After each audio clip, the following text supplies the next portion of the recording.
when the rancher she'd traveled 800 miles to marry ripped her private letters into pieces and threw them at her feet, the entire town of Black Ridge watched in silence. They watched him strip away her dignity, word by word, secret by secret. They watched her dreams die in the frozen dirt of a Montana train station.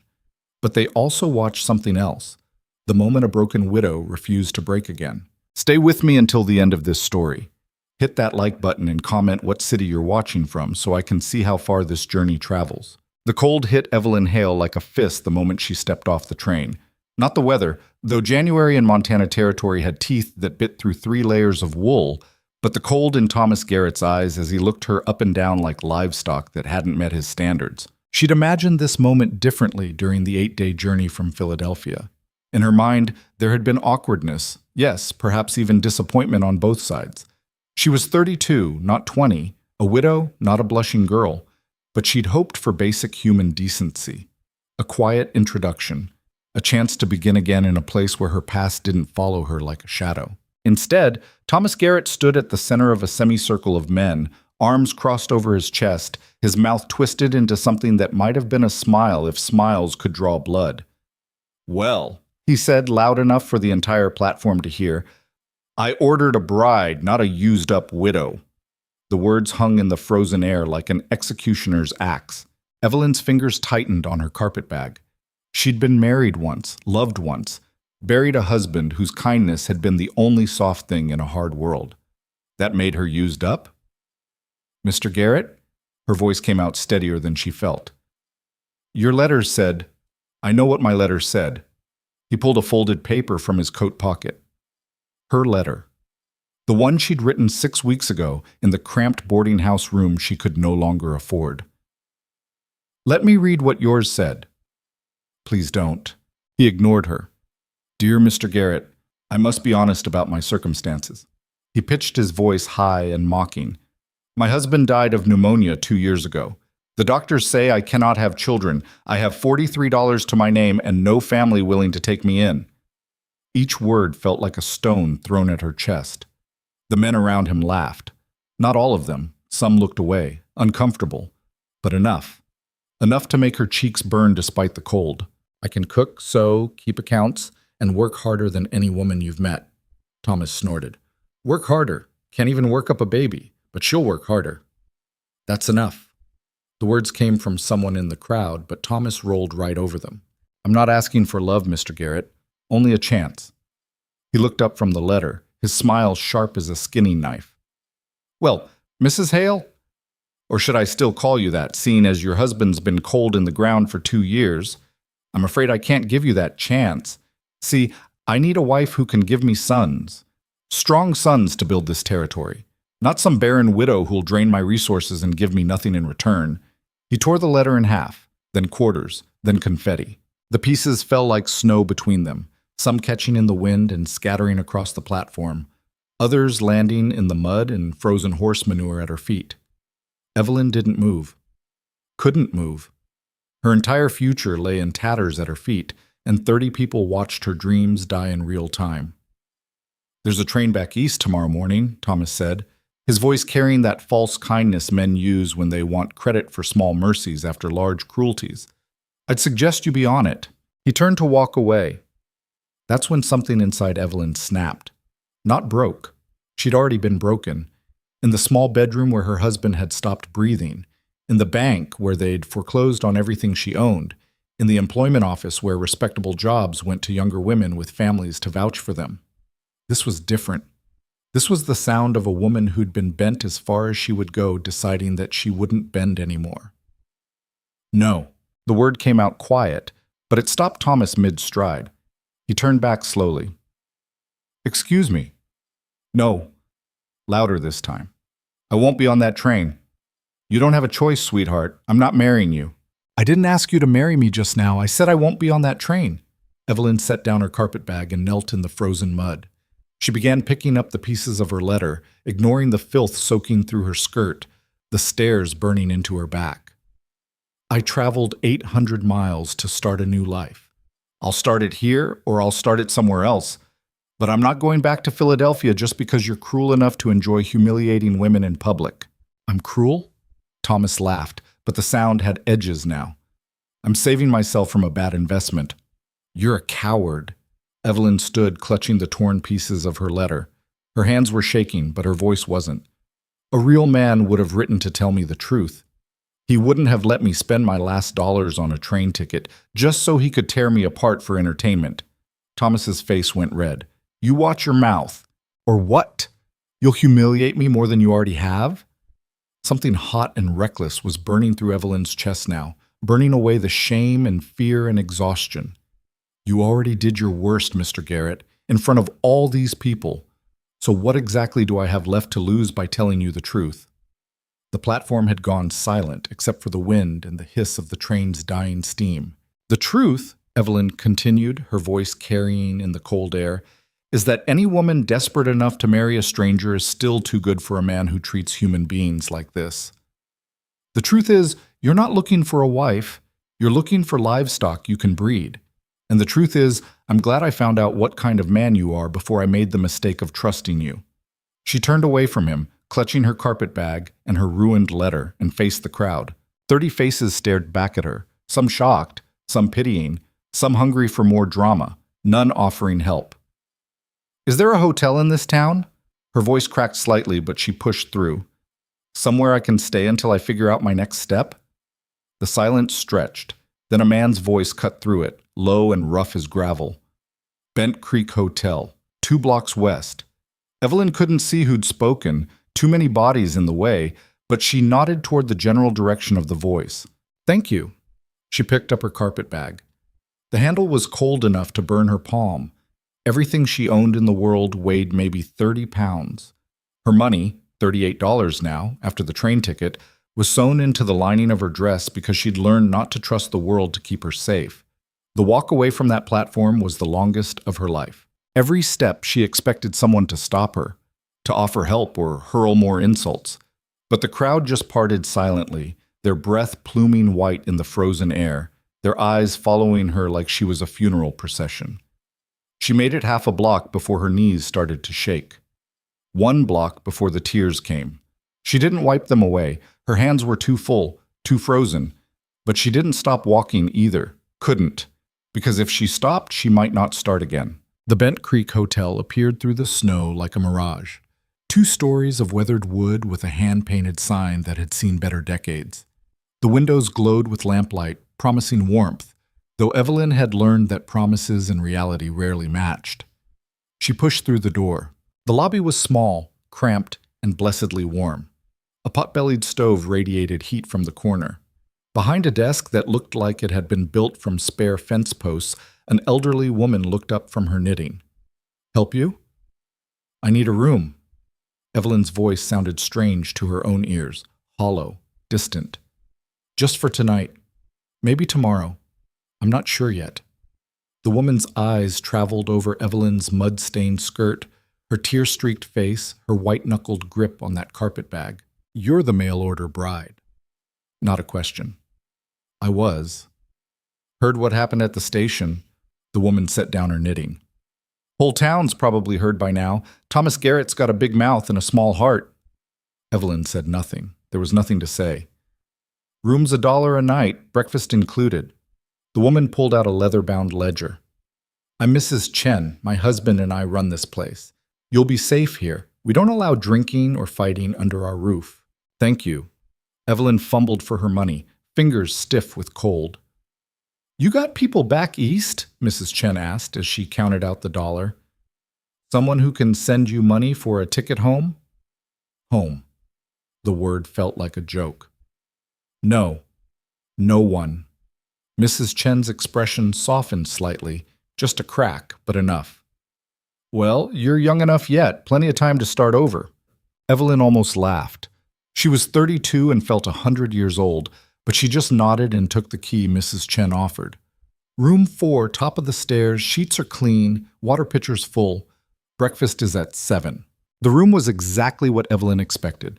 Narrow, cold, furnished with a bed that sagged in the middle, and a washstand that had probably been nice 20 years ago. A single window looked out over the main street of Black Ridge, where snow was starting to fall in earnest now, erasing the tracks she'd left from the station. She set down her carpetbag and locked the door. Then, finally alone, Evelyn Hale allowed herself to break. She didn't sob.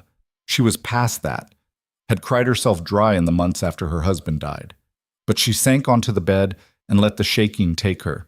Her whole body trembled, like she was still out in that cold, still standing on that platform, still watching her future tear apart in a stranger's hands. The pieces of her letter were still clutched in her fist. She smoothed them out on the threadbare blanket, trying to fit them back together like a puzzle. Some pieces were missing, trampled into the mud, scattered by the wind. The words were barely legible, smudged with snow and dirt. I must be honest about my circumstances. I can cook, sew, keep accounts. I'm not asking for love, only a chance. She'd meant every word.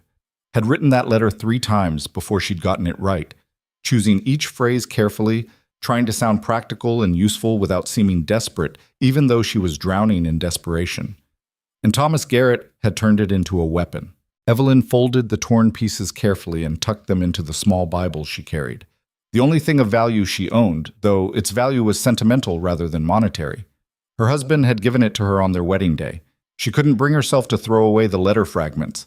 They were evidence somehow, proof that she'd tried. The window rattled with wind. Outside, Black Ridge was settling in for the night. Lamplight glowed in windows. Smoke rose from chimneys. Somewhere families were sitting down to dinner, to warmth, to the ordinary comfort of belonging somewhere. Evelyn had never felt more alone. She should eat something. She hadn't since the train that morning, but the thought of food made her stomach turn. Instead, she lay back on the sagging bed and stared at the water-stained ceiling. Tomorrow she'd have to make a plan.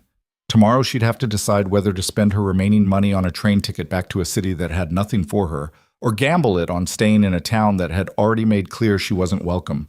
Tomorrow she'd have to be brave again. Tonight, she just had to survive. But she woke to darkness and the sound of voices in the street below. For a disoriented moment, Evelyn couldn't remember where she was. Then it all crashed back. The train station, Thomas Garrett's cruelty, this cramped hotel room that smelled like old wood and older regrets. The voices outside were getting louder. She sat up, muscles protesting after sleeping in her dress, and moved to the window. 3 men stood in the street below, passing a bottle between them. Even in the dark, she recognized Thomas Garrett's bulky form, his voice carrying on the night air. "Best entertainment Black Ridge has seen in months," he was saying, and the other men laughed. Evelyn's jaw tightened. She should close the curtain, lie back down, pretend she couldn't hear them. But something kept her rooted there, listening. "You were harsh, Thomas," one of the other men said, though he didn't sound particularly bothered by it. "Harsh? I was honest. Woman shows up looking like she's been rode hard and put away wet, expects me to marry her just because she can write a sad letter?" Thomas took a swig from the bottle. "I did her a favor. Now she knows where she stands." "Where's that?" "Nowhere. She's nobody. A dried-up widow with nothing to offer and no business being out here in the first place." He laughed again. "But I'll tell you what, watching her crawl around in that mud picking up her letter, that almost made the whole mail-order bride disaster worth it." The other men's laughter felt like acid on Evelyn's skin. She let the curtain fall and stepped back from the window. Her hands were shaking again, but not with fear this time, with rage. Pure, clean rage that burned through the exhaustion and shame and despair. Thomas Garrett had humiliated her because he could, because he thought a desperate widow had no recourse, no power, no ability to fight back, because men like him had learned that women like her had to swallow whatever they were fed and say thank you for the privilege. Well, she was tired of swallowing. The rage carried her through the rest of the night, pacing the narrow room, making and discarding plans, counting and recounting her money. $38. It might as well have been 38 cents for all the difference it made. Not enough to start a business, not enough to buy property, barely enough to survive a month if she was careful. But maybe, enough for leverage if she was smart. By the time dawn grayed the window, Evelyn had made her decision. She wasn't getting on that train. The morning sunlight was weak and watery when Evelyn descended the hotel stairs. But Mrs. Chen had breakfast waiting as promised. Coffee that could strip paint, bread that was only a little stale, and eggs that had probably been fresh sometime this week. You look like you didn't sleep, Mrs. Chen observed. I didn't. Evelyn sat at the small table near the stove and wrapped her hands around the coffee mug, letting the heat sink into her bones. Mrs. Chen, can I ask you something? You can ask. Can't promise I'll answer. Is there work in this town? For a woman on her own? Mrs. Chen's eyebrows rose. You're staying? I don't have anywhere else to go, and I'm not going to let Thomas Garrett chase me out of town just because it would be convenient for him. The words tasted like rebellion, sharp and dangerous. But I need work. Something that pays actual money, not just room and board. You got any skills besides the ones you listed in that letter? I can read and write. Keep books. I'm good with numbers. My husband ran a dry goods store, and I managed the accounts. Evelyn took a sip of the terrible coffee. I'm not afraid of hard work, Mrs. Chen. I'm only afraid of starving. The older woman studied her for a long moment, then nodded slowly. There's a woman named Ruth Marbury who runs the mercantile. Her husband died last spring, horse kicked him in the head, and she's been trying to manage the place alone. She could use help with the inventory and accounts. Mrs. Chen paused. Fair warning, she's got a sharp tongue and doesn't suffer fools. I can handle sharp tongues. Evelyn had just survived Thomas Garrett's cruelty in front of half the town. A sharp-tongued shopkeeper seemed manageable by comparison. Where's the mercantile? End of Main Street, near the livery. Can't miss it. Mrs. Chen refilled Evelyn's coffee without being asked. But you should know, taking work here means staying in Black Ridge. And Black Ridge isn't kind to women who make trouble. I didn't make trouble. Thomas Garrett did. Doesn't matter who started it. You're the one people will remember. Mrs. Chen's voice wasn't unkind, just matter of fact. Small towns have long memories and short patience for women who don't know their place. Then they'll have to expand their patience. Evelyn stood, leaving the bread untouched, but taking the coffee with her. Because I'm not going anywhere. The mercantile was exactly where Mrs. Chen had said it would be. A long, low building with windows that needed washing and a porch that sagged on one side. A hand-painted sign read Marbury's Goods and Sundries in letters that had been bright once but were faded now to the color of old bone. Evelyn pushed through the door, setting off a bell that jangled overhead. The interior was dim and smelled like coffee, leather, and dust. Shelves lined every wall, crammed with everything from horseshoe nails to bolts of calico fabric. A long counter ran along the back, and behind it stood a woman who could have been anywhere from 40 to 60, with steel gray hair pulled back in a severe bun and eyes that could probably see through lies at 50 paces. Help you? The woman didn't look up from the ledger she was scratching in. Mrs. Marbury? That's right. My name is Evelyn Hale. Mrs. Chen at the hotel said you might need help with accounts and inventory. Now Ruth Marbury looked up. Her gaze traveled over Evelyn like she was cataloging merchandise. Widow's weeds, black, worn but clean. Carpet bag, small, well-made, nearly empty. Posture, straight despite exhaustion. Hands, work roughened, no jewelry. You're the mail-order bride Thomas Garrett humiliated yesterday. Not a question. Evelyn was starting to recognize the pattern. I was. Why aren't you on the train back east? Because I don't have anything to go back to, and because Thomas Garrett doesn't get to decide where I belong. Evelyn met Ruth's eyes steadily. I can read, write, and keep accounts. I managed my husband's dry goods store for 6 years, and when he died, I kept it running for another year before the bank foreclosed. I know inventory, pricing, supplier relations, and customer service. I'll work for fair wages, and I'll work hard. Ruth closed the ledger. I can't pay much. $1 a day, 6 days a week. $6 a week. It wasn't much, but it was more than Evelyn had expected. I'll take it. Don't you want to know what the work entails? I imagine it entails everything you don't want to do yourself. Evelyn set down her carpet bag. When do I start? For the first time, something that might have been amusement flickered across Ruth's stern face. Right now, if you're willing, inventory's a mess. I haven't had time to properly sort it since my husband died. Books are worse, and I need someone who can deal with customers while I handle the freight deliveries. I can do all of that. Then take off your coat and get started. Ruth pulled out a second ledger, this one with pages that looked like they'd been through a war. Fair warning, some folks in this town won't want to do business with you. Thomas Garrett's got friends, and they'll remember what happened yesterday. Let them remember. Evelyn hung up her coat. I'm not here to make friends, Mrs. Marbury. I'm here to survive.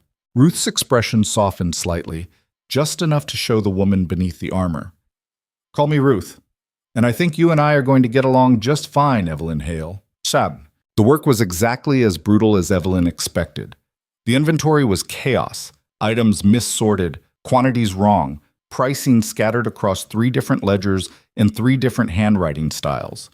The freight records were worse, invoices missing, deliveries unrecorded, payments that didn't match the books. Evelyn attacked it all with the single-minded focus of someone who knew that staying busy was the only thing keeping her sane. By midday, she'd reorganized 2 shelves, found 6 duplicate entries in the books, and discovered that Ruth's late husband had apparently been trading with a supplier in Denver who didn't exist. These invoices are fake, Evelyn said, bringing the papers to Ruth. The company name doesn't match any of the legitimate suppliers I know, and the pricing is wrong, too high by about 20%. Ruth's face went hard. Let me see those. She studied the papers for a long moment, then swore quietly and creatively. My husband was a good man, she said finally, but he had a blind spot when it came to people taking advantage of him. Probably got swindled by some traveling salesman and was too embarrassed to admit it. She crumpled the fake invoices. How much did it cost us? Evelyn had already done the math.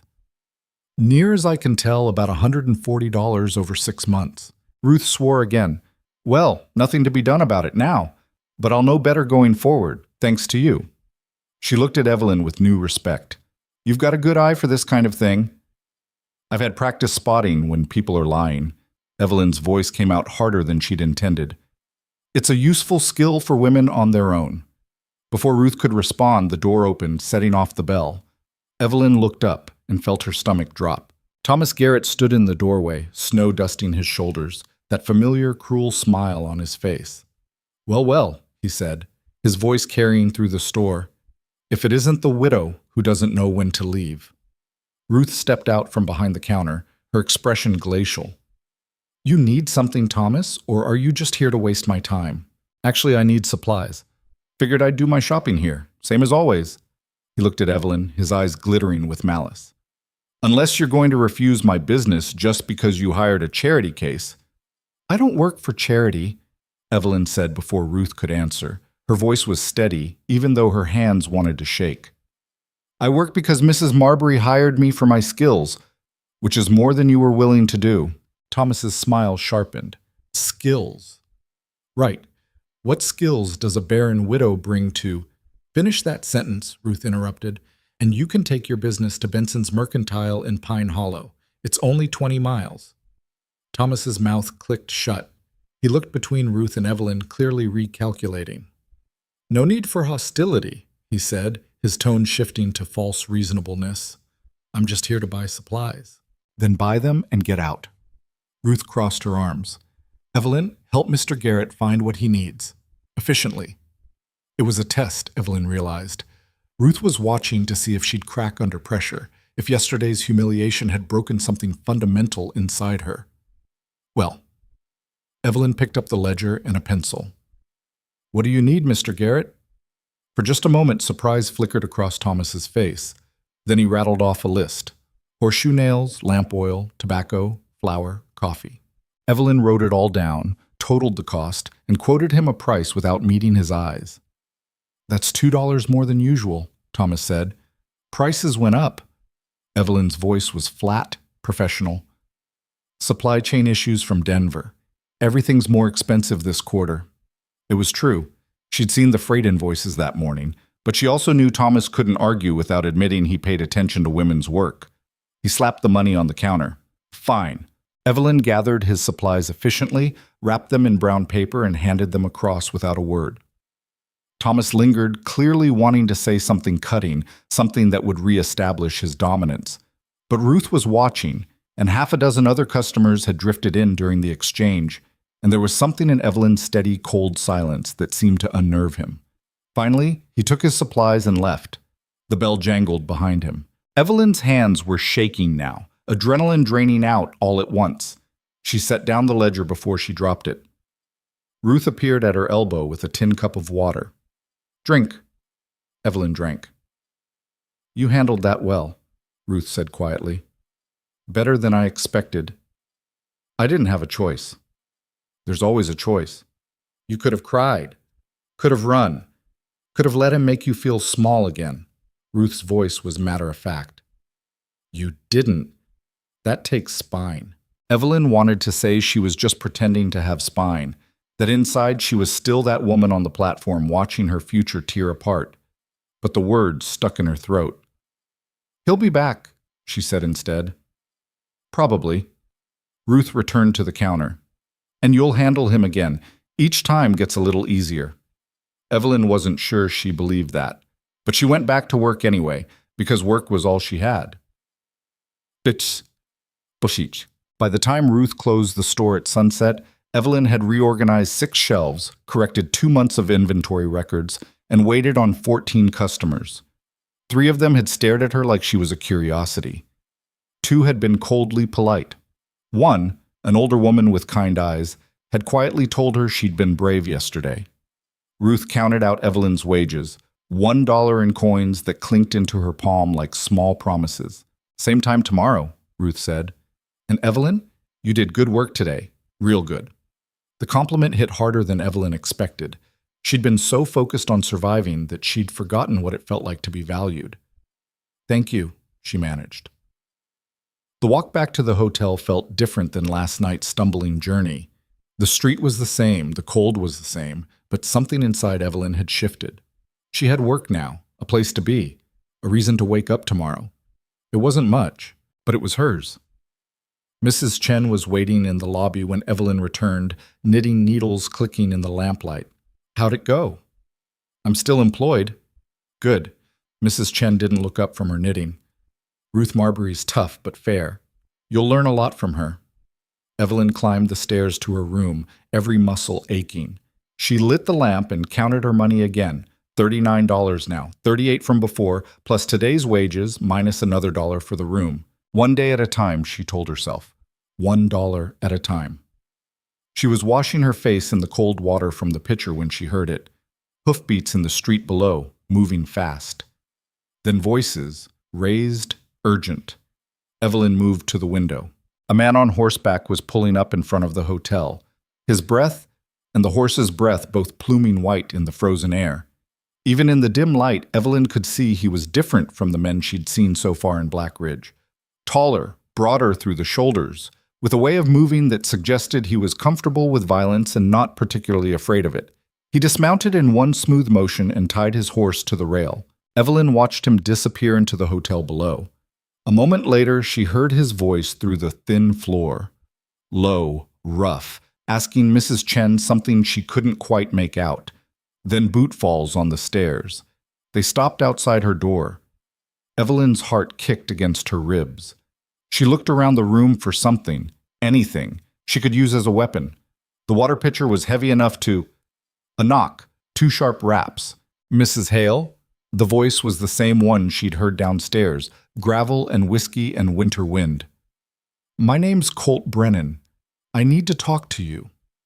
Evelyn's hand hovered over the door handle. Every instinct screamed at her not to open it.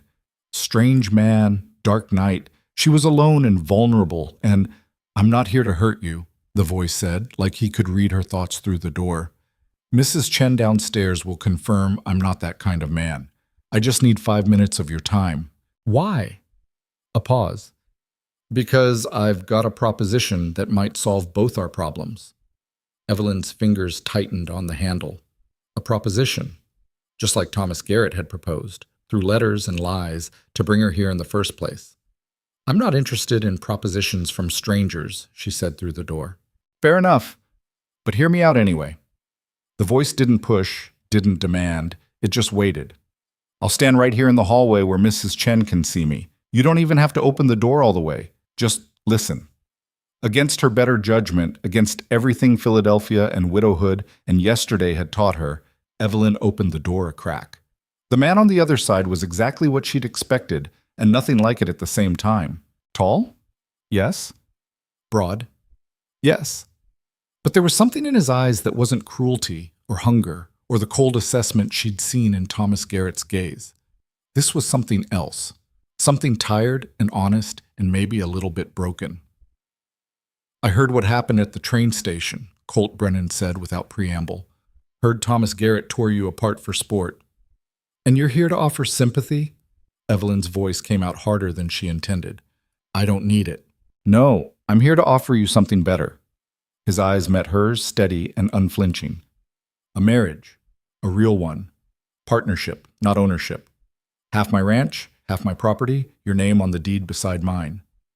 The words hung in the cold hallway air like impossible things. Evelyn laughed, a short, sharp sound that held no humor. "You don't even know me." "No. But I know myself." Colt's voice didn't waver. "I've been alone on that ranch for 3 years since my wife died. I need help. Real help. The kind that comes from an equal partner, not a hired hand or a housekeeper who'll leave when the work gets hard. And you need a place that's yours, where no one can take it from you, or humiliate you, or make you beg." "Why me?" "Because of what you did yesterday." Something that might have been respect flickered across his hard face. "You could have cried, could have left. Instead, you picked up those torn pieces and walked away with your head up. That tells me you've got spine, and spine's more valuable than anything else out here." Evelyn stared at him. "You're insane." "Probably." A ghost of a smile. "But I'm also honest. I won't lie to you, won't humiliate you, and I won't ask you to be something you're not. All I'm asking is that you consider it. Consider marrying a complete stranger who showed up at my hotel room after dark." Evelyn's grip tightened on the door. "That's not a proposition, Mr. Brennan. That's madness." "Maybe. But what's your alternative?" His voice was gentle now, but the words cut like knives. "Work at the Mercantile for $6 a week? Hope Thomas Garrett and his friends don't make your life hell? Save up for a train ticket back to a city that's already told you it doesn't want you?" Every word landed like a blow because every word was true. "Think about it," Colt said, already turning toward the stairs. "I'll be at the Black Ridge Saloon tomorrow night at 8. If you want to talk more, you'll find me there. If not—" He paused. "If not, I wish you the best, Mrs. Hale. You deserve better than what this town's given you." Then he was gone, boots thudding down the stairs, the hotel door opening and closing with a rush of cold air. Evelyn stood frozen in her doorway, her mind racing. A partnership, her name on a deed, half a ranch. It was everything she'd wanted when she'd answered Thomas Garrett's advertisement. Everything she'd hoped for on that long train ride west, and it was being offered by a man she'd known for 5 minutes. She closed the door and leaned against it, her heart pounding. This was madness. But the memory of Thomas Garrett's laughter wouldn't leave her alone. Neither would the image of her torn letter lying in the frozen mud. Or Ruth's matter-of-fact warning, "Some folks in this town won't want to do business with you." She had $1 in her pocket and 38 in her bag. She had a job that paid barely enough to survive.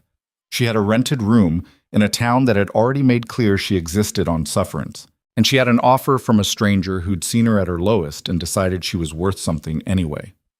Evelyn pulled out the torn pieces of her letter, smoothed them on the bed. "I'm not asking for love, only a chance.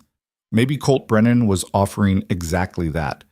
Or maybe he was just another Thomas Garrett, wearing a different mask. Tomorrow night at 8, she'd find out which." Evelyn didn't sleep that night either.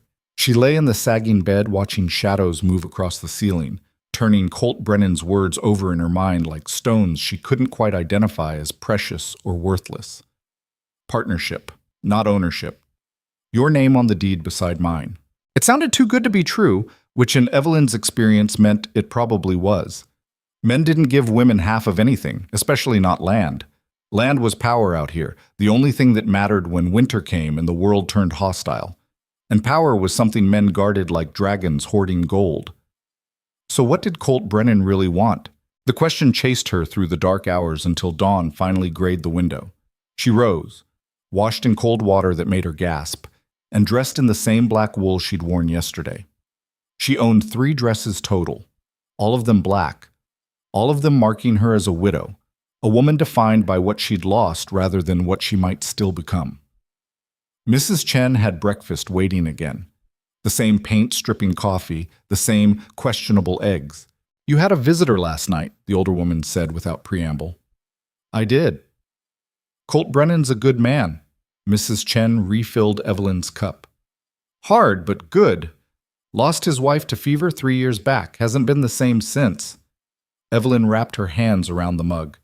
"He made me an offer." "I heard. These walls are thin as paper." Mrs. Chen settled into the chair across from her. "You thinking about taking it?" "I don't know what I'm thinking. I don't know him. Don't know if I can trust anything a man says anymore." "Can't blame you for that. After Thomas Garrett." Mrs. Chen's expression was shrewd. "But Colt's different. He doesn't make promises he can't keep, and he doesn't lie just to hear himself talk. If he said he'd put your name on that deed, he means it." "Why would he do that?" "Because he's smart enough to know that a woman with nothing to lose will leave the first time things get hard. But a woman with land in her name?" Mrs. Chen shrugged. "She's got skin in the game. She'll fight for it." It made a brutal kind of sense. Evelyn had learned that most things in life did once you stripped away the pretty words and looked at the bones underneath. "You think I should do it?" "I think you should talk to him at least. Hear the whole offer before you decide." Mrs. Chen stood, gathering the dishes. "But I'll tell you this, that mercantile job won't last forever. Ruth's tough, but she's not getting younger, and when she sells that place, the new owner might not want you. Then where will you be?" "Back on a train heading east. Back to nothing." Evelyn finished her coffee and headed to work. The day passed in a blur of inventory and customer service. Ruth had her reorganizing the back storeroom, a job that required climbing ladders and moving boxes that hadn't been touched since her husband was alive. The physical work felt good. It kept her mind from spinning in circles, kept her hands too busy to shake. Around midday, a woman came in who Evelyn hadn't seen before. Younger than Ruth, maybe 25, with a baby on her hip and exhaustion written in every line of her face. "Mrs. Marbury," the woman said, her voice tight, "I need to settle my account." Ruth looked up from her ledger. "Sarah, you don't have to." "I do. Jack's been out of work for 2 months and we're behind on everything. I need to know how much we owe." Evelyn watched Ruth's expression shift into something carefully neutral. "Let me check." She pulled out another ledger, this one smaller, leather-bound, and flipped through pages covered in cramped handwriting. Her finger traced down a column, and Evelyn saw her pause, saw something pass across her face that might have been anger or pity or both. $43, Ruth said finally. The woman, Sarah, went pale. We don't have that. We've got maybe 15 saved, and 15's fine. But you said... I said 43 total, but I'm willing to take 15 now and we'll call it square. Ruth's voice was firm. The rest was mostly interest anyway. Your husband bought good supplies and you've always paid what you could. That's worth something. Sarah's eyes filled with tears. Thank you. I'll bring the money tomorrow. After she left, Evelyn approached the counter. You just forgave $28 of debt. I did. That's not good business. Ruth looked at her steadily. That woman's husband got injured in a logging accident. He can't work, might never work the same way again. They've got 3 children under 5 and a winter ahead of them. So no, forgiving that debt isn't good business, but it's the right thing to do. Evelyn thought about the bank in Philadelphia that had foreclosed on her husband's store without a moment's hesitation. The landlord who'd evicted her when she couldn't make rent. The employment offices that had turned her away because helping a desperate widow wasn't profitable.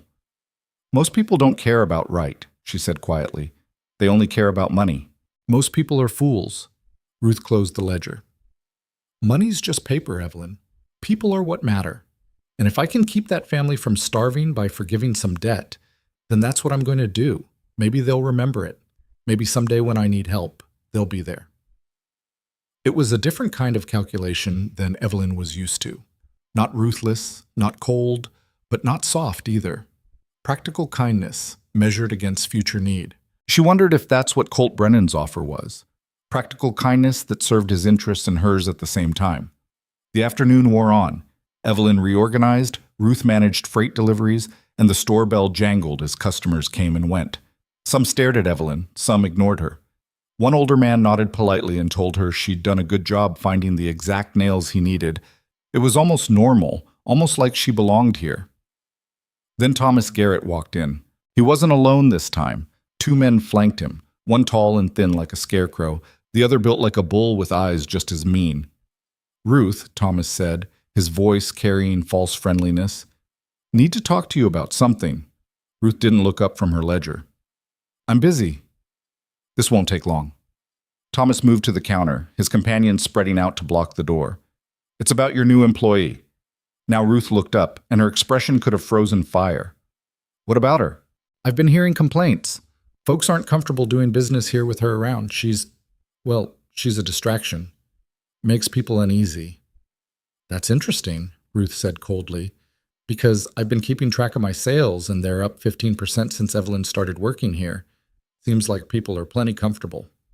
Evelyn stood frozen by the back shelves, her heart hammering. She should say something, do something, but her throat had closed up. "Ruth, be reasonable. The woman's got a reputation."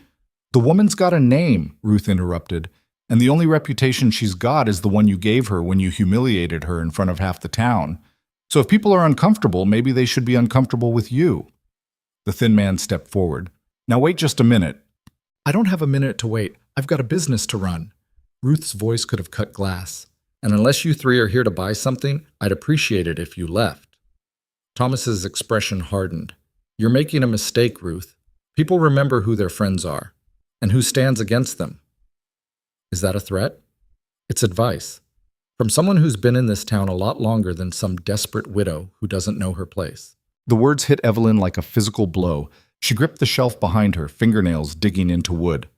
"Her place," Ruth said, her voice deadly quiet now, "is working in my store, same as my place is running it.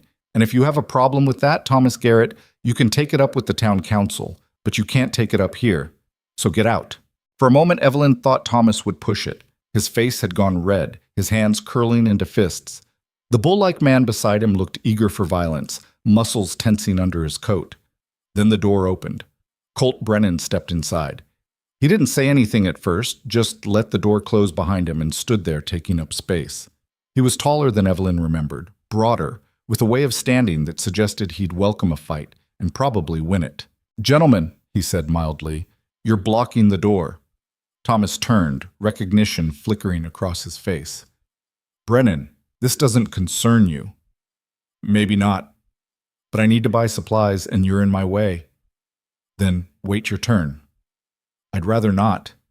Colt's voice stayed mild, but something underneath it had edges. "See, I've got a long ride back to my ranch, and I'd like to get moving before dark. So if you're done threatening Ruth and her employee, I'd appreciate it if you moved." The tension in the room ratcheted up another notch. Evelyn could see Thomas calculating, weighing his options. He had two men with him, but Colt Brennan looked like he could handle three without breaking much of a sweat. Finally, Thomas stepped back. "We're leaving anyway." Ruth's made her position clear. "Glad to hear it." Colt didn't move from the doorway. Thomas brushed past him, the scarecrow and the bull following. At the threshold, Thomas paused and looked back at Evelyn. "You've made yourself some powerful enemies, Mrs. Hale. Hope it was worth it." Then they were gone. The silence they left behind felt fragile, like glass that might shatter if anyone breathed too hard. Ruth let out a long breath. "Well, that was unpleasant." "I'm sorry." Evelyn's voice came out smaller than she wanted. "I didn't mean to cause trouble for you." "You didn't cause anything. Thomas Garrett's been looking for a fight ever since his pride got bruised." Ruth glanced at Colt. "Thank you for the assist." "Didn't do much." Colt turned to Evelyn. "You all right?" "I'm fine." "You don't look fine." He was right. Evelyn could feel herself shaking, adrenaline draining out and leaving nothing but exhaustion behind. "I said I'm fine." Colt studied her for a moment, then nodded. "Fair enough. To Ruth, I actually do need supplies. Got a list." The rest of the afternoon passed in a strange, strained normalcy. Colt bought his supplies, rope, nails, lamp oil, coffee, and Ruth filled the order while Evelyn pretended to organize shelves she'd already organized twice. She could feel Colt's eyes on her occasionally, but he didn't push, didn't try to talk to her beyond basic pleasantries. When he left, he tipped his hat to both of them and said nothing about his offer from last night. Nothing about meeting at 8. Maybe he'd changed his mind. Maybe he'd seen Thomas Garrett's threats and decided Evelyn Hale was more trouble than she was worth. The thought shouldn't have bothered her, but it did. At closing time, Ruth counted out Evelyn's wages and added an extra 50 cents. "What's this for?" "Hazard pay." Ruth's expression was grim. "Thomas is going to make things difficult, for both of us. That scene today was just the beginning. I can leave. Find work somewhere else." "Don't you dare!" Ruth's voice was fierce. "I meant what I said. You're the best thing that's happened to the store in years. And I'll be damned if I let Thomas Garrett dictate who I hire." Evelyn pocketed the money. "He's got friends, influence." "So do I, just different ones." Ruth locked the cash drawer. "Go back to the hotel, Evelyn. Get some rest. We'll deal with whatever comes tomorrow." But Evelyn didn't go back to the hotel. Not right away. Instead, she walked through Black Ridge as the sun set, watching lamplight bloom in windows, watching families settle in for the evening. The town was bigger than she'd realized. Maybe 200 people, with businesses that suggested prosperity. A bank, a doctor's office, a lawyer's shingle hanging outside a narrow building near the church. She stopped in front of the lawyer's office. A man inside was visible through the window, bent over paperwork in the dying light. He looked up as her shadow fell across the glass, and for a moment their eyes met. Evelyn walked on. The Black Ridge Saloon sat at the far end of Main Street, a squat building that leaked noise and light into the darkening street. Evelyn had never been inside a saloon, respectable women didn't, but she stood outside it now, staring at the door. 8 o'clock, Colt had said. It was 7:30. She could walk away. Go back to the hotel, forget his offer, keep working at the Mercantile, and hope Thomas Garrett eventually lost interest in tormenting her. Or she could walk through that door and take the biggest gamble of her life. Evelyn had never been good at gambling. Her husband had taught her to be cautious, to save money, to plan for disasters. And every disaster she'd planned for had happened anyway, which suggested that caution was just another word for delaying the inevitable. She pushed through the saloon door. The noise hit her first, men's voices, laughter, the clink of glasses. Then the smell, whiskey, tobacco, sweat, sawdust. The room was bigger than it looked from outside, with a long bar down one side and tables scattered across the floor. Maybe 30 men occupied the space, and every single one of them turned to stare when Evelyn walked in. The bartender, a man with a magnificent mustache and skeptical eyes, leaned across the bar. "Ma'am, this ain't really... I'm looking for Colt Brennan. He's in the back corner, but ma'am, respectable women don't..." "I'm aware." Evelyn's voice came out steadier than she felt. "Thank you for your concern." She crossed the room with her head up and her hands steady, ignoring the stares and whispers that followed her like wake behind a boat. Colt sat at a corner table, a glass of whiskey in front of him, his hat pulled low. He looked up when she approached, and something that might have been relief flickered across his hard face. "Mrs. Hale." "Mr. Brennan. Didn't think you'd come." "Neither did I." Evelyn stood beside the table, suddenly uncertain. "May I sit?" "Please." He pulled out the other chair. Evelyn sat, acutely aware of 30 men watching her violate every rule of decent society. Let them watch. She was past caring what people thought. "I heard what happened at the Mercantile today," Colt said, without preamble. "Thomas and his friends. News travels fast. It's a small town." Colt took a sip of his whiskey. "He's going to keep pushing. Men like him don't know when to quit."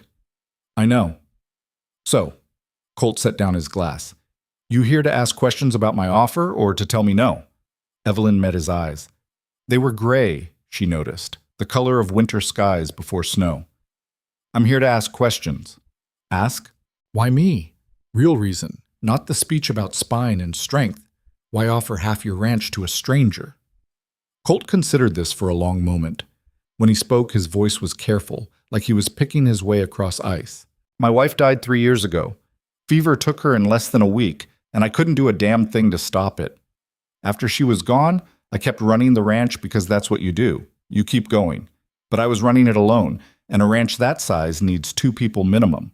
So I hired hands, but they'd work a season and leave. Hired a housekeeper once, but she quit after 6 months because the isolation drove her half crazy.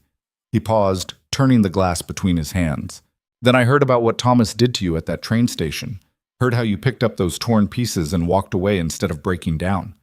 And I thought, that's someone who knows what loss looks like. Someone who's already survived the worst things. Someone who might understand what it's like out there in the mountains, where the nearest neighbor is 10 miles away and winter lasts 6 months. That's not an answer, Evelyn said quietly. That's a story. The answer's in the story. Colt looked at her directly now. I need a partner, not a possession. I need someone who'll stay when things get hard, who won't run at the first blizzard or the first time we run out of money for supplies. And the only way to guarantee that is to give you something to stay for. Land, property, your name on paper that says this place is half yours. And what do you get? Help. Company. Someone to share the load. His voice roughened slightly. And maybe, eventually, something that feels less like surviving and more like living. It was the most honest thing any man had said to Evelyn in years. No poetry, no promises of love or happiness, just the raw truth of what he needed and what he was willing to trade for it. I can't have children, she said. The doctors were clear about that. I heard. Thomas made sure everyone knew. Colt's expression darkened briefly. I'm not looking for children, Mrs. Hale. I'm 41 years old and I've already buried one family. I'm not trying to build another. I'm just trying to make it through the winters without losing my mind. What if it doesn't work? What if we hate each other? Then we'll hate each other, but you'll still own half a ranch. He leaned forward. I'm not asking you to love me, Evelyn. I'm not even asking you to like me. I'm asking you to work beside me, to hold up your end of the partnership, and to stick it out when the world tries to grind us down. Can you do that? Could she? Evelyn looked around the saloon. Every man in the room was still watching her, their faces ranging from curious to scandalized to hungry.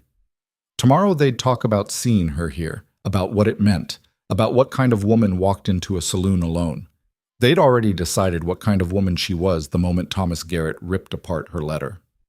If I say yes, she said slowly, when would this happen? Tomorrow morning, I've already talked to the minister. He'll marry us at 10. Then we'll ride out to the ranch before the next storm hits. You've already talked to the minister.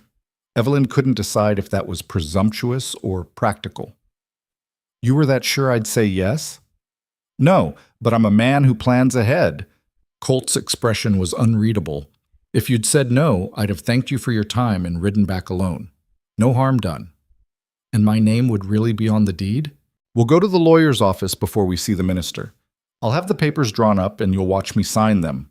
Your name beside mine, equal ownership, legal and binding. It was everything Thomas Garrett's offer should have been and wasn't. Everything Evelyn had hoped for when she'd stepped off that train. And it terrified her. I need to think about it. That's fair. Colt pushed back from the table and stood. I'll be at the lawyer's office at 9 tomorrow morning. If you show up, we'll go through with it. If you don't, I'll know your answer. He put money on the table for the whiskey and settled his hat on his head. For what it's worth, he said, looking down at her, I think you're braver than you give yourself credit for, and I think you deserve better than what this town's given you, whether that's with me or somewhere else entirely. Then he walked out, leaving Evelyn alone at the table with 30 men still staring. She sat there for another minute, gathering her courage, then stood and walked back through the saloon with her head high. The bartender looked like he wanted to say something, but she was past the door before he got the words out. The night air hit her like cold water, clearing her head. 9 o'clock tomorrow morning. 12 hours to decide the rest of her life. Evelyn walked back to the hotel slowly, her mind racing. Mrs. Chen was in the lobby, knitting as always, and she looked up when Evelyn entered. You went to see him. I did. And I'm still deciding. Evelyn paused at the foot of the stairs. Mrs. Chen, can I ask you something personal? You can ask. You said Colt's a good man. But how do you know, really know, not just guess? Mrs. Chen set down her knitting. When my husband and I first came to Black Ridge, we didn't have 2 coins to rub together. We slept in a tent behind where this hotel stands now. First winter nearly killed us. We ran out of food in February, ran out of firewood in March, and I got sick enough that my husband thought I'd die. She paused, her eyes distant with memory. Colt Brennan rode down from his ranch with supplies: food, medicine, firewood, enough to last us until spring. We tried to pay him, but he wouldn't take money. Said we could pay him back when we were on our feet. Took us 3 years, but we did. And when we finally brought him the money, he tried to refuse it. Said helping neighbors was just what people did out here. That could have been a one-time thing, a lucky impulse. Could have been. But then there was the Peterson family when their barn burned, and the widow Michaels when her husband got killed by a falling tree, and Sarah Thornton, the woman who was in the mercantile today, when her husband got hurt.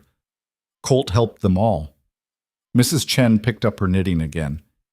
He's not perfect, he's hard and he's private, and he doesn't suffer fools, but he's decent, and decent's worth more than gold out here. Evelyn nodded slowly. Thank you. You're gonna do it, aren't you? Marry him. I don't know yet. But that was a lie, and they both knew it.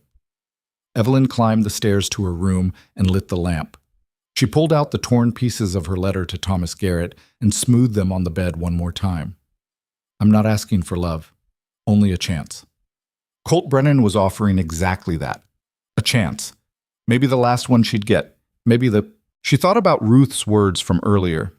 That mercantile job won't last forever. Then where will you be?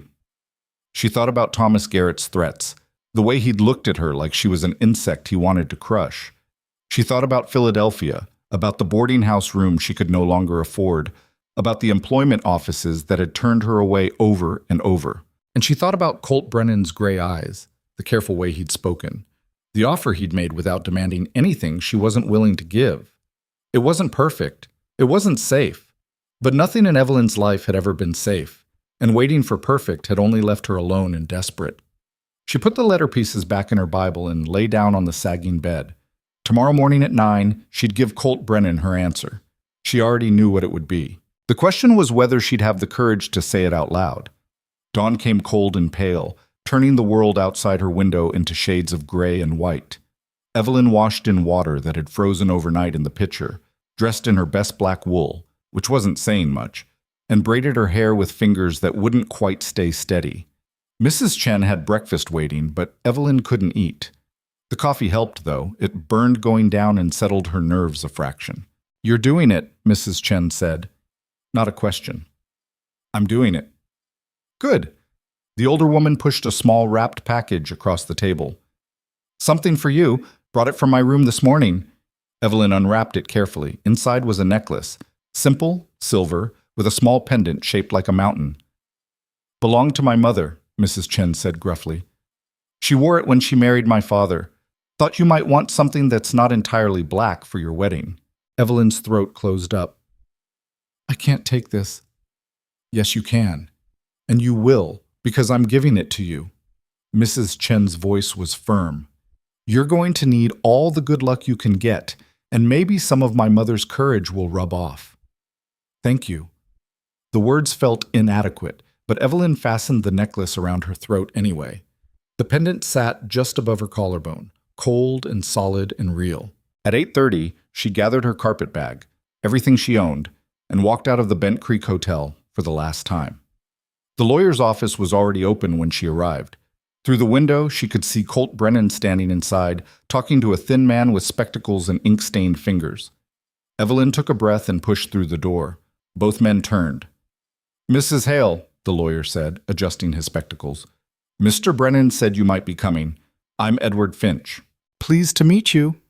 Evelyn's voice came out steadier than she felt. Colt was watching her with an expression she couldn't quite read. You're sure about this? Are you? A ghost of a smile. Asked you first. Then yes, I'm sure. All right then. Colt turned to the lawyer. Show her the papers. Edward Finch spread several documents across his desk. I've drawn up the deed revision as Mr. Brennan requested. His current property, approximately 600 acres in the mountain territories north of Black Ridge, will be held jointly by Colt Brennan and Evelyn Hale with equal ownership rights. Upon marriage, Mrs. Hale's name will replace her current designation. Evelyn studied the papers. The legal language was dense, but the meaning was clear. Half the ranch would be hers. Not gifted, not borrowed. Hers. What happens if one of us dies? She asked. The property passes to the surviving spouse, Finch said, unless otherwise specified in a will. And if we separate? Finch glanced at Colt, who nodded for him to continue. The property would be divided or sold, proceeds split evenly. It's all outlined in Section 4. It was real, legal, binding. Evelyn looked at Colt. You're really doing this. I said I would. He picked up a pen. You want me to sign it now, or you need more time to think? She should need more time. This was insane. Marrying a stranger, moving to a ranch she'd never seen, gambling her entire future on a man she'd known for less than 48 hours. But time hadn't saved her in Philadelphia. Caution hadn't protected her from the bank, or the landlord, or Thomas Garrett's cruelty. Sign it, Evelyn said. Colt signed. His handwriting was surprisingly neat, the letters careful and deliberate. Then he handed her the pen. Your turn. Evelyn's hand hovered over the paper for just a moment. Then she wrote her name beside his, Evelyn Hale. The ink was still wet when Finch blotted it and pressed his seal into the wax. Congratulations, the lawyer said. You now co-own 600 acres of Montana territory. It didn't feel real. Evelyn kept expecting someone to burst through the door and tell her there'd been a mistake, that women like her didn't get second chances. But no one came. The minister's expecting us, Colt said quietly. You ready? No, yes, maybe. I'm ready. The church was small and cold, with empty pews and a minister who looked like he'd rather be anywhere else. His name was Reverend Michaels, and he performed the ceremony with brisk efficiency, rattling through the words like he was reading a shopping list. There were no flowers, no guests, just Evelyn and Colt standing in front of an altar, repeating words that bound them together legally, if not emotionally. Do you, Colt Brennan, take this woman? I do. And do you, Evelyn Hale, take this man? I do. The words felt strange in her mouth. She'd said them before years ago, to a man she'd loved. This time, there was no love, just desperation and pragmatism and a wild hope that maybe this gamble wouldn't destroy her. I now pronounce you husband and wife. No one kissed. Colt just nodded to her, then to the minister, and they signed the marriage certificate with the same brisk efficiency. Congratulations, Reverend Michaels said, sounding like he meant the opposite. May your union be blessed. Then they were outside again, the cold air sharp as knives, and Evelyn was married for the second time in her life. We should get moving, Colt said, leading her toward where 2 horses stood tied. Storm's coming in this afternoon. Want to be home before it hits. Home. The word sounded foreign. Colt helped her mount one of the horses, a sturdy mare who stood patient while Evelyn settled into the saddle with her carpet bag tied behind. She hadn't ridden much, but she'd grown up around horses, and the skills came back quickly enough. They rode out of Black Ridge without looking back. The town disappeared behind them as they climbed into the mountains, following a trail that wound between pine trees and over frozen streams. The landscape was brutal and beautiful at the same time. White peaks against gray sky, valleys that dropped away into nothing, wind that cut through 3 layers of wool. Colt rode ahead, not speaking, just leading them higher into country that seemed determined to kill anything foolish enough to live there. After 2 hours, Evelyn's hands were numb, and her face felt frozen, but she didn't complain. Complaining wouldn't change anything. Finally, Colt pulled up his horse and pointed. There. Evelyn followed his gesture and saw it. A cabin nestled against a rocky hillside, smoke rising from the chimney, surrounded by fenced pastures and outbuildings that looked like they'd been built to withstand the end of the world. The Brennan Ranch. Her ranch now. They rode the last quarter-mile in silence. Up close, the cabin was bigger than it had looked from a distance. 2 stories, solid logs, with a porch that wrapped around one side. The outbuildings included a barn, a smokehouse, and what looked like a workshop. Colt dismounted and came to help her down. His hands on her waist were impersonal, businesslike. Welcome home, Mrs. Brennan, he said. The name jolted through her. She wasn't Evelyn Hale anymore. She was Evelyn Brennan, co-owner of 600 acres and married to a man who was still a stranger. Thank you, she managed. Colt took both horses to the barn while Evelyn stood in front of the cabin, her carpet bag in hand, trying to process what she'd just done. She'd married a stranger. She'd left behind everything familiar. She'd gambled her entire future on a partnership she didn't understand with a man she didn't know. The cabin door opened and Colt emerged. "Come inside. I'll show you around before the storm hits." The interior was sparse but clean. A main room with a fireplace, a kitchen area, a table and chairs that looked handmade. Stairs led up to a loft, and a door on the far side presumably led to the bedroom. "Loft's yours," Colt said, following her gaze. "I sleep down here. You'll have privacy." Of course. This was a business arrangement, not a love match. Evelyn should have felt relieved, but instead she felt oddly hollow. "Thank you." "Kitchen's stocked. Well's out back. Water's cold but clean. Outhouse is behind the barn." Colt moved toward the door. "I need to check the livestock before the storm. Make yourself at home." Then he was gone, leaving Evelyn alone in a cabin that was supposed to be hers, but felt like a stranger's house. She climbed the ladder to the loft and found a small space with a narrow bed, a chest for clothes, and a window that looked out over the mountains. It was sparse and cold and utterly impersonal, but it was hers. Evelyn unpacked her carpet bag, which took all of 5 minutes, and sat on the bed listening to wind rattle the shutters. She'd done it. She'd actually done it. Now she just had to figure out how to survive what came next. The storm hit 2 hours later with the kind of violence that made Evelyn understand why people died out here. Wind screamed around the cabin like something alive and furious, driving snow so thick she couldn't see the barn 20 yards away. The temperature dropped so fast that ice formed on the inside of the windows, and every gust made the whole structure groan like it might come apart. Evelyn sat by the fire Colt had built before disappearing outside again, wrapped in a blanket that smelled like someone else's life, and wondered if she'd made the worst mistake of her existence. The door slammed open. Colt stumbled inside, covered in snow, dragging something heavy behind him. It took Evelyn a moment to realize it was a sheep, half frozen, barely breathing. "Get blankets," Colt said, his voice rough from cold. "Everyone you can find." Evelyn dropped her own blanket and ran. The bedroom yielded 2 more, the chest in the loft another. She brought them all down and watched Colt wrap the shivering animal with the efficiency of someone who'd done this before. "Lost 2 already," he said, not looking at her. "This one wandered into a drift. Won't make it if we can't warm her up." "What do you need me to do?"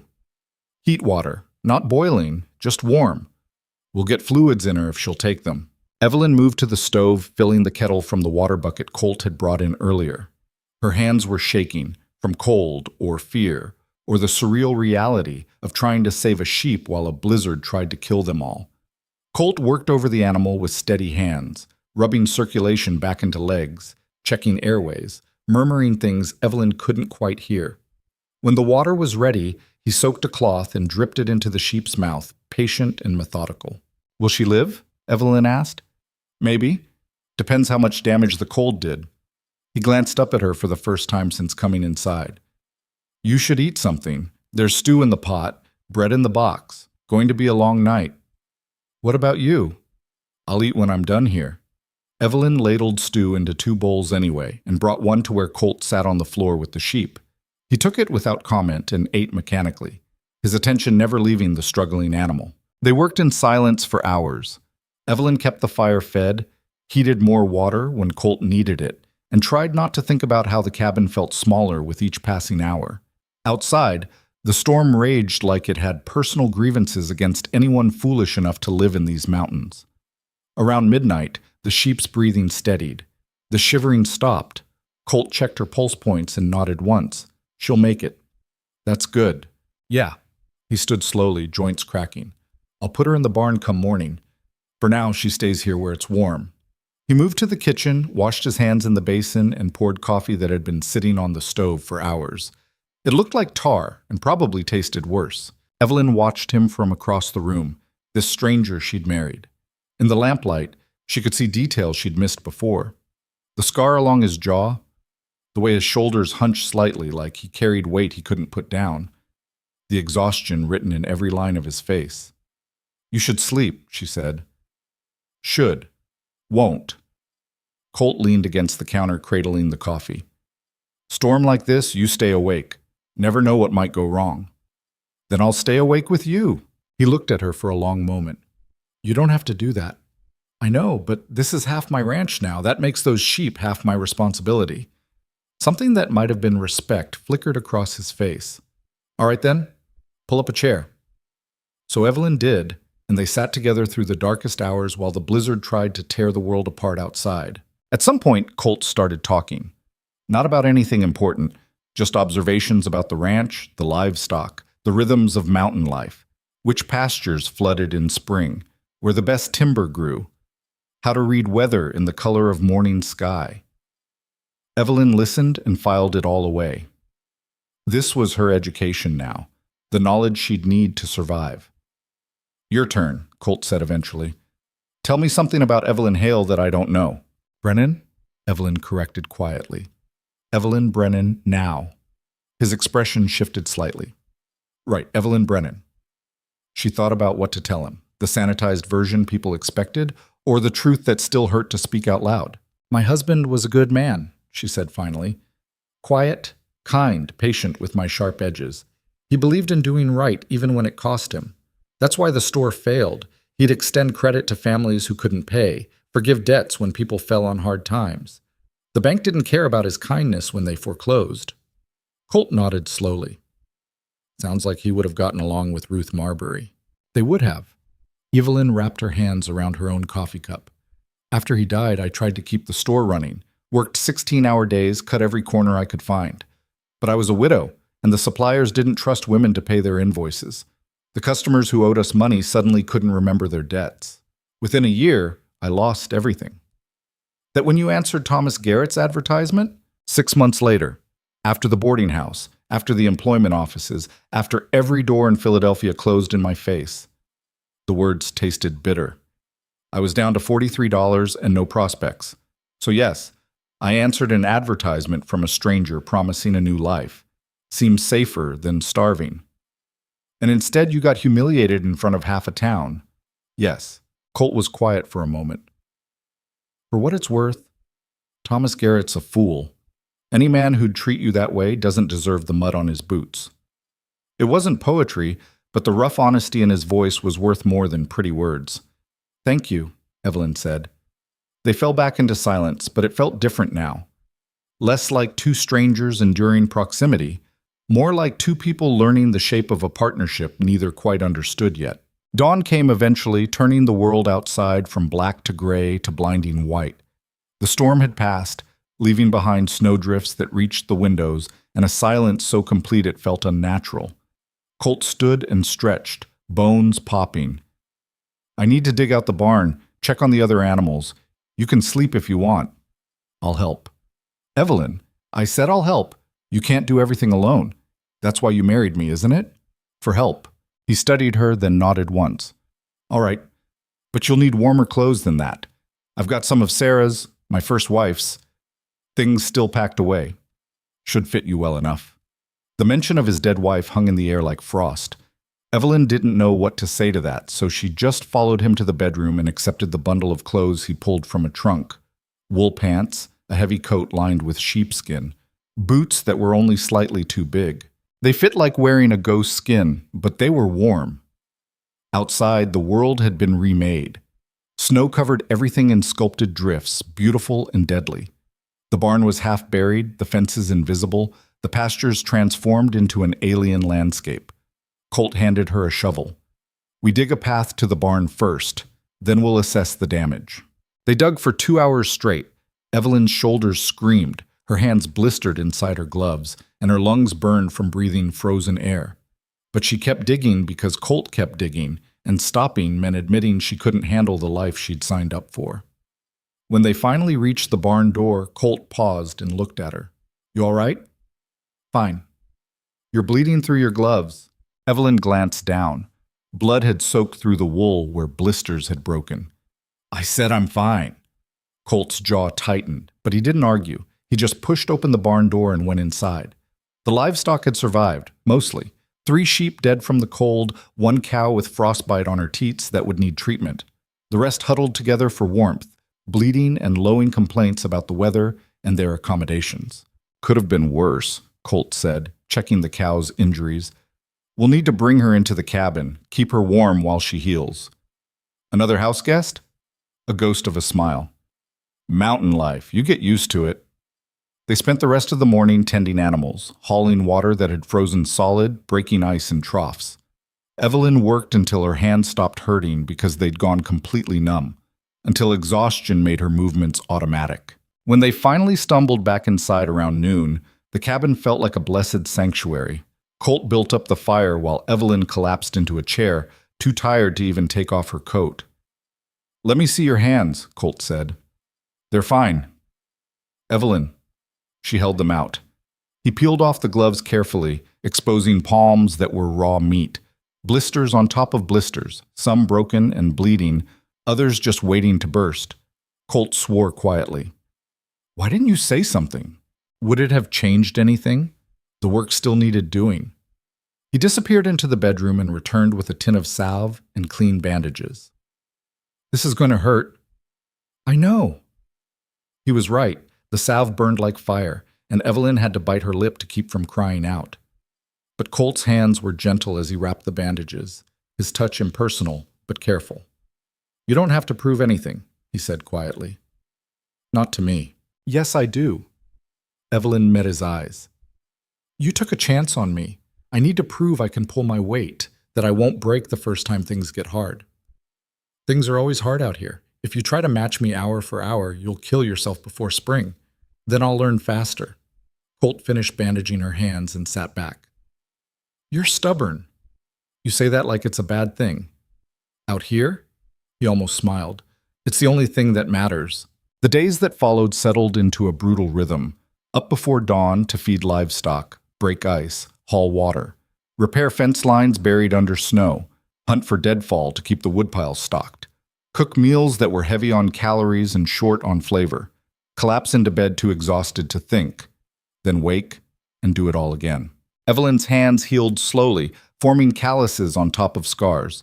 Her body adapted to the work, muscles developing in places she didn't know she had muscles, lungs expanding to handle the thin mountain air. She learned which animals had temperaments, which tools worked best for which jobs, how to read Colt's silences to know when he needed help versus when he needed space. They were partners in the truest sense, working beside each other, covering each other's weaknesses, building something that felt almost like trust. But they were still strangers in all the ways that mattered. Colt slept downstairs. Evelyn slept in the loft. They ate meals together but rarely spoke beyond what the work required. The cabin had 2 people living in it, but it still felt lonely in ways Evelyn hadn't expected. A month into the marriage, a rider appeared on the trail from town. Colt saw him first and tensed in a way that made Evelyn's instincts scream danger. She was mending a fence post when he called her over. "Go inside, lock the door." "What's wrong?" "Just do it." But Evelyn didn't go inside. She stood on the porch and watched the rider approach, a man she recognized from Black Ridge, one of the ones who'd been with Thomas Garrett at the Mercantile. He pulled up his horse and tipped his hat in a mockery of politeness. "Brennan? Mrs. Brennan." Colt positioned himself between the rider and the cabin. "What do you want, Hayes?" Hayes pulled out an envelope. "Legal summons. You're both required to appear before the territorial court 2 weeks from today." Evelyn's stomach dropped. "For what?" "Thomas Garrett's filed a complaint. Claims Mrs. Brennan here defrauded you into marriage, that she manipulated a grieving widower into signing over half his property." Hayes smiled, and it had teeth. "Says the marriage should be annulled and the property transfer reversed." The words hit like physical blows. Evelyn felt the world tilt sideways, felt everything she'd built in the past month start to crumble. "That's a lie," Colt said, his voice deadly quiet. "Maybe so, but the court still wants to hear testimony." Hayes tossed the envelope to the ground. "See you in 2 weeks, both of you. Don't make the judge send marshals." He wheeled his horse and rode off, leaving the summons lying in the snow like a snake. Evelyn couldn't move, couldn't breathe.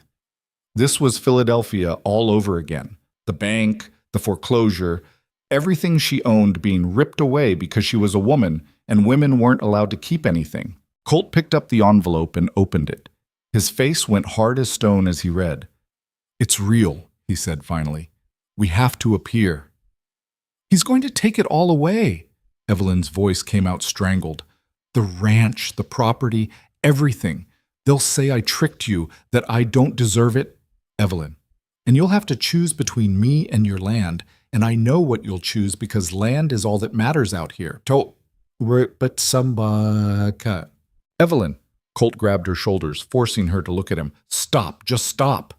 Why? It's true, isn't it? They're going to make you choose. No one's making me choose anything. His voice was rough but steady. We go to court, we tell the truth, and we fight this. Together. You don't understand. In court, they won't care about truth. They'll care that I'm a woman who owns land and that threatens everything men like Thomas Garrett believe in. Evelyn pulled away from him. I've been here before, Colt. I've watched judges rule against me even when I had the law on my side, because the law doesn't apply the same way to women. Colt was quiet for a long moment. Then we'll have to make it apply. How? I don't know yet, but we've got 2 weeks to figure it out. He looked at her, really looked, and something in his expression shifted. You think I'm going to let Thomas Garrett take what's yours after everything you've survived to get here? It's not about what you'll let him do. It's about what the court will order. Then we'll fight the court. Colt's jaw set in a way Evelyn was starting to recognize. I didn't put your name on that deed as a polite gesture. I did it because you earned it, and no jumped-up rancher with an injured pride is going to undo that. Evelyn wanted to believe him, but belief required a kind of hope she'd run out of months ago. We should prepare, she said instead. Figure out what they'll ask, what we'll say. All right, but first, you're going to eat something. You're shaking. He was right. Evelyn's whole body was trembling like she'd been thrown back into the frozen train station, watching her future tear apart in Thomas Garrett's hands. They went inside. Colt heated soup while Evelyn sat at the table trying to control her breathing. The walls felt like they were closing in, the air too thin, her chest too tight. Here, Colt set a bowl in front of her. Eat. I'm not hungry. Eat anyway. It was an order, not a suggestion. Evelyn ate mechanically, tasting nothing, just forcing food down because Colt was watching, and stopping would mean admitting she was breaking apart. When the bowl was empty, Colt refilled it without asking. You need to understand something, he said, sitting across from her. Thomas Garrett's doing this because he's embarrassed. He humiliated you publicly and you didn't break. Then you married someone else and made a life for yourself. That makes him look weak.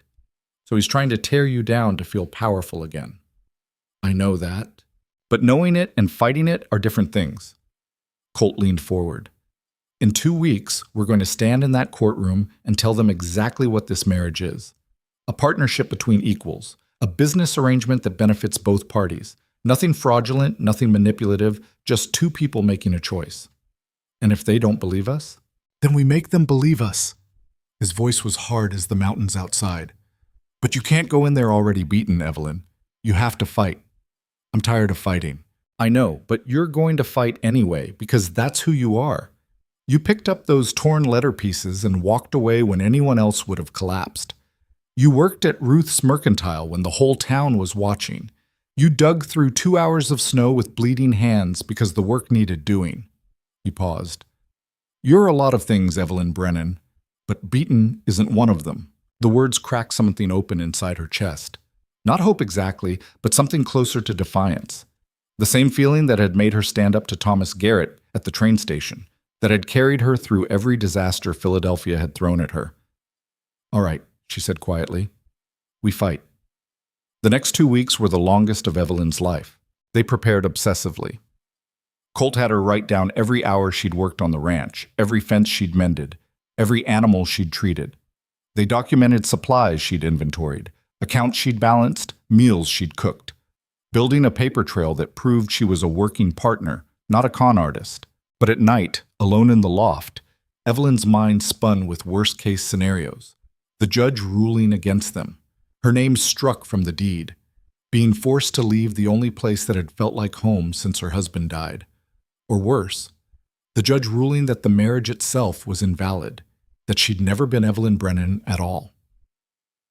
5 days before the court date, Colt came in from checking traps with news that made everything worse. Thomas is bringing in a lawyer from Helena, big city attorney with a reputation for winning land disputes. Evelyn's heart sank. We can't afford... I know, but Edward Finch said he'd represent us for what we can pay. He's not as experienced, but he knows territorial law. It wasn't enough. A small-town lawyer against a Helena shark? They might as well walk into court and hand Thomas the deed themselves. This is my fault, Evelyn said, the words bitter. If I hadn't... Don't. Colt's voice was sharp. Don't you dare blame yourself for a vindictive man's cruelty. Thomas made this choice. We're just dealing with the consequences. But consequences felt a lot like punishment. The night before they were due to ride into town, Evelyn couldn't sleep. She lay in the loft listening to Colt move around downstairs, the cabin settling around them, the wind howling like it knew something they didn't. Around midnight, she gave up and climbed down the ladder.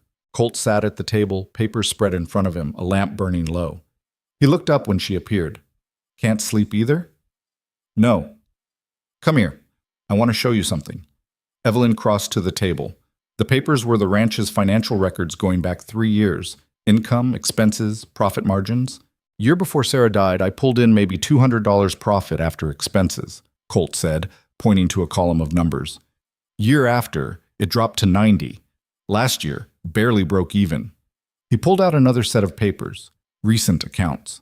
This year, with you here, we're on track to clear 400, maybe more. The livestock's healthier because you catch problems early. The accounts balance because you keep them organized. We haven't lost a single supply order to miscommunication or missed payments. Evelyn stared at the numbers. I didn't realize you made this ranch profitable again. Not by tricking me, not by manipulation, by working harder than anyone I've ever met. He looked at her directly. Tomorrow, we're going to show the court exactly what you're worth. And we're going to make them understand that taking you off this deed would be the real fraud. Something in Evelyn's chest loosened slightly. Not hope, not quite, but maybe the possibility of it. Thank you, she said quietly. Colt nodded and went back to organizing papers. But instead of going back to the loft, Evelyn sat down across from him and started helping. They worked together until dawn, building their defense one document at a time. The ride into Black Ridge felt like riding toward an execution. They left before sunrise, the cold so intense it burned to breathe. Neither spoke much. What was there to say? They'd prepared as much as they could. Now it came down to whether the court would listen. Black Ridge appeared through the trees like a judgment. The town felt different now, hostile where it had once just been indifferent. Evelyn could feel eyes tracking them as they rode down Main Street toward the courthouse. The building was stone, imposing, with columns that suggested permanence and authority. People were already gathering outside, men mostly, come to watch the show. Evelyn recognized several of them from the train station. They wore the same expression now that they'd worn then, hungry for drama, eager to see someone brought low. Colt helped her dismount and stayed close as they climbed the courthouse steps. His presence was the only thing keeping Evelyn's legs from giving out. Inside, Edward Finch waited with more papers and a worried expression. They're bringing character witnesses, he said without preamble. People who'll testify that Mrs. Brennan manipulated you into marriage. What people? Colt's voice was dangerous. Some of the men who were at the train station, a few of Thomas's friends. They'll say she seemed calculating, desperate, willing to do anything for security. That's not... Evelyn started, but Finch held up a hand. I know. But in court, perception matters as much as truth. We need to be ready. They filed into the courtroom, a space that felt too small for what was about to happen. Wood paneling, a judge's bench, witness box, gallery already filling with spectators. Thomas Garrett sat at the plaintiff's table with his Helena lawyer, a sharp-featured man in an expensive suit who radiated confidence. Evelyn took her seat beside Colt and tried to breathe. The judge entered, a man named Morrison, gray-haired and stern-faced. Everyone stood until he sat, then the room settled into expectant silence. We're here regarding Garrett versus Brennan, Morrison said, his voice carrying. Mr. Garrett claims the defendant, Mrs. Evelyn Brennan, obtained property through fraudulent marriage. How do you plead, Mrs. Brennan? Evelyn stood on shaking legs. Not guilty, Your Honor. Very well. Mr. Crawford, call your first witness. Thomas's lawyer stood smoothly. The plaintiff calls Mr. Thomas Garrett to the stand. Thomas took the witness box looking like a wronged man seeking justice. He described the mail-order bride arrangement, how he'd changed his mind when he saw Evelyn, how she'd seemed desperate and calculating.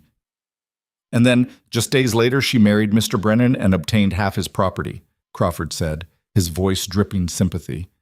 Doesn't that seem suspicious to you?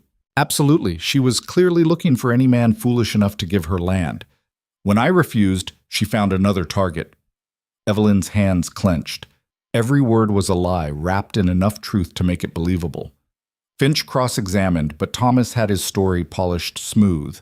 No cracks, no contradictions, just a narrative of a desperate woman manipulating a grieving widower. The next witness was one of the men from the train station. He testified that Evelyn had seemed unnaturally calm after Thomas's rejection, like she'd already had a backup plan. Then another, claiming he'd seen Evelyn and Colt talking at the Mercantile, conspiring together. Each testimony built on the last, constructing a case that looked damning, even though it was built on speculation and lies. Finally, Crawford rested his case. Finch stood. "Your Honor, the defense calls Colt Brennan to the stand." Colt took the witness box with the same steady calm he'd shown since this started. He laid out the facts. His offer, their agreement, the legal deed signed before marriage. "And why did you offer Mrs. Hale, Mrs. Brennan, this arrangement?" Finch asked. "Because I needed a partner, someone who understood hardship and wouldn't run at the first difficulty, someone who'd earned the right to own land through work, not birth." Colt's voice was steady. "I offered her half my ranch because that's what a partnership means. Equal investment, equal ownership." "Did she manipulate you into this arrangement?" "No, I made the offer. She accepted. Everything was transparent and legal." Crawford's cross-examination was brutal. He suggested Evelyn had seduced Colt, that she'd played on his grief, that he was too isolated to see the manipulation happening. Colt's jaw tightened, but he held firm. "No one manipulated me.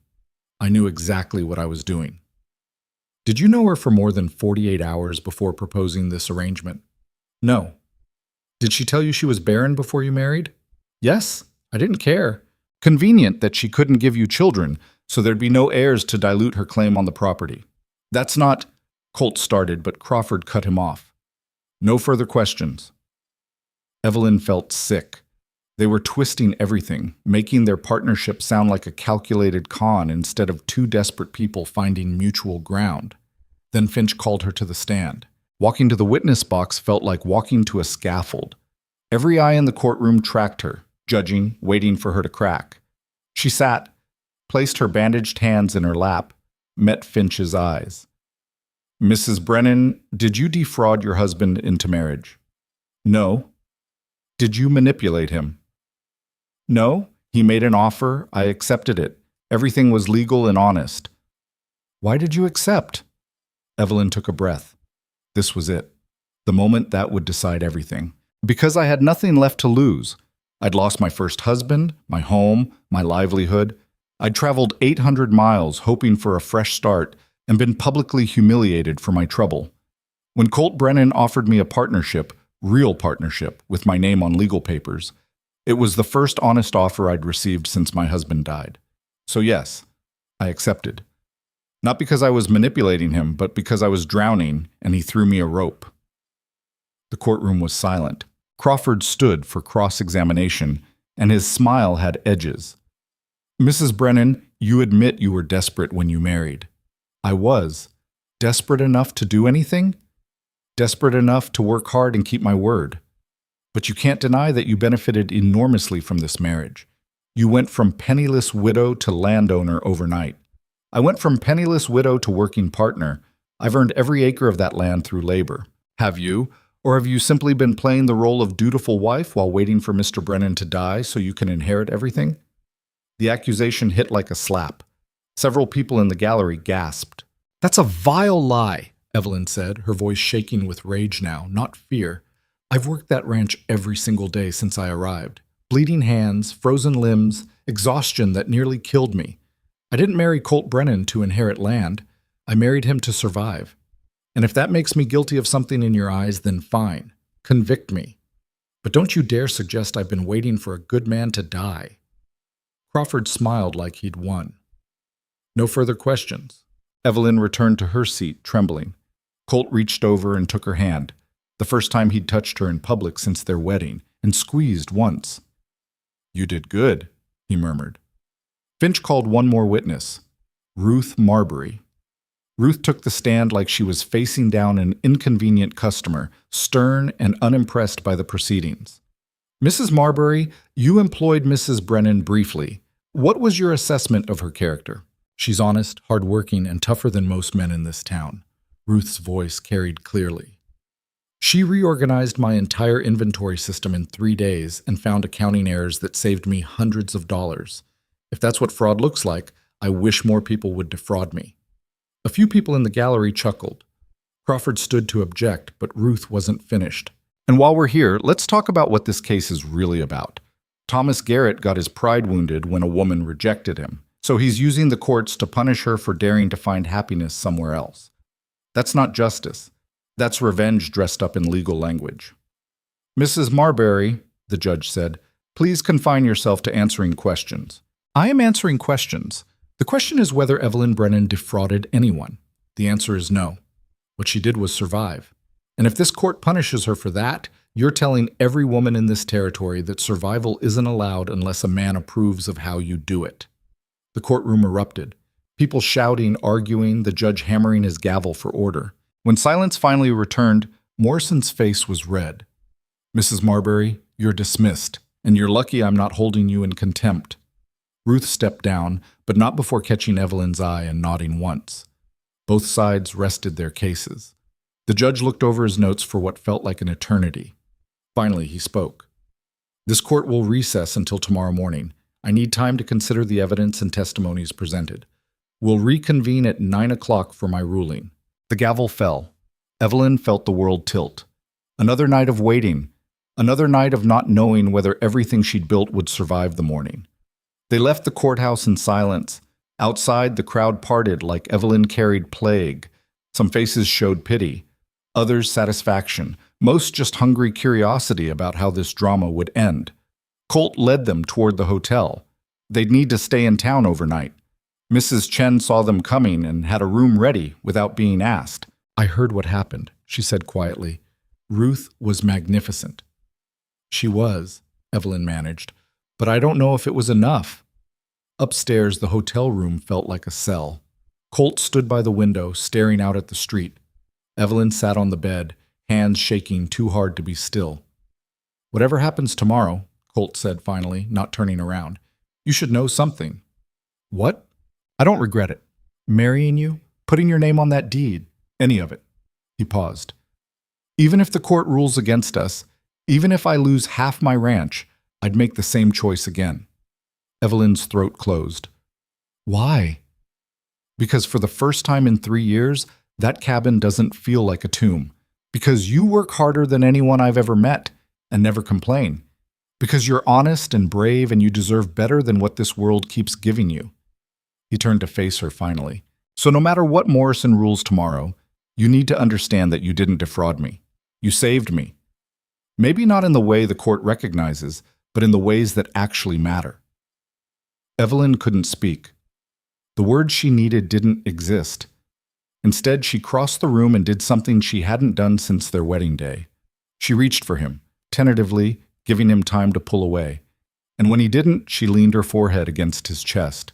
Colt's arms came around her slowly, carefully, like he'd forgotten how to hold another person. They stood like that while night fell outside. Two people who'd started as strangers learning what it meant to stand together when the world was trying to tear them apart. Tomorrow would bring a verdict. Tonight, they had this. It would have to be enough. Morning came too fast and too slow at the same time. Evelyn woke before dawn, her body stiff from spending the night curled in a chair while Colt took the bed. He'd argued about it, but she'd insisted. They needed at least one of them rested for whatever came next. Now she watched gray light creep across the hotel room and tried to prepare herself for losing everything again. Colt stirred, sat up, ran a hand through his hair. You sleep at all? Some. A lie, but a kind one. Evelyn, don't. Whatever you're about to say, just don't. She stood, her dress wrinkled from being slept in. We need to get ready. They dressed in silence. Evelyn braided her hair with fingers that wouldn't quite cooperate, pinned it up, and stared at herself in the small mirror. She looked haunted, hollow, like someone who'd already lost and was just waiting for the official declaration. Mrs. Chen had coffee waiting downstairs, strong enough to wake the dead. She poured 2 cups and pushed them across without a word. Thank you, Evelyn said. Don't thank me yet. Thank me when this is over and you're still standing. Mrs. Chen's expression was fierce. But you will be. Standing, I mean. You're tougher than any verdict some judge can hand down. Evelyn wanted to believe that. But belief required energy she didn't have. They walked to the courthouse through streets that felt too quiet, like the whole town was holding its breath. The building loomed ahead, stone and columns, and the weight of territorial law. Inside, the gallery was already packed. More people than yesterday, word had spread about Ruth's outburst, about the drama unfolding, and now everyone wanted to see the conclusion. Evelyn took her seat beside Colt. Edward Finch looked nervous, shuffling papers that wouldn't help if Morrison had already decided against them. Thomas Garrett sat with Crawford, both men wearing expressions of smug certainty. The bailiff called the room to order. Judge Morrison entered, his face revealing nothing. Everyone stood, sat. The silence pressed down like a physical weight. Morrison settled into his chair and looked over the courtroom. His gaze lingered on Evelyn for a moment, then moved to Colt, then to Thomas. I've reviewed the evidence and testimony presented in Garrett versus Brennan, he said, his voice carrying to every corner of the room.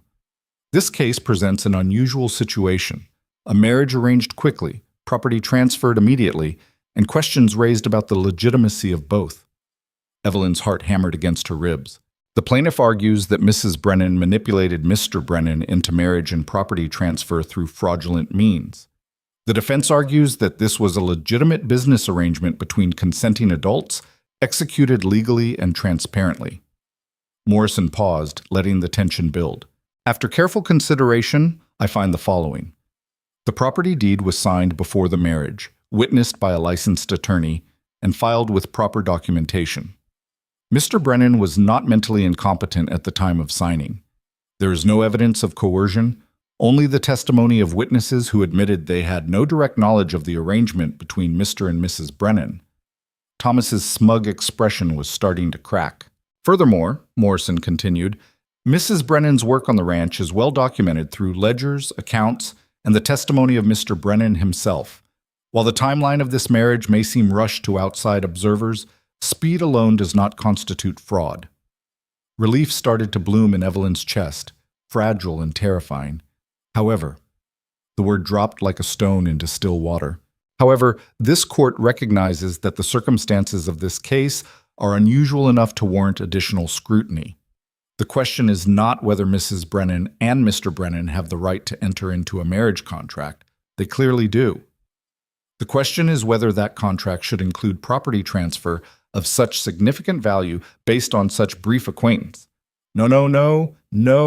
Therefore, I am ordering the following. The marriage between Colt Brennan and Evelyn Brennan will stand. However, Mrs. Brennan's name will be removed from the property deed for a period of 1 year.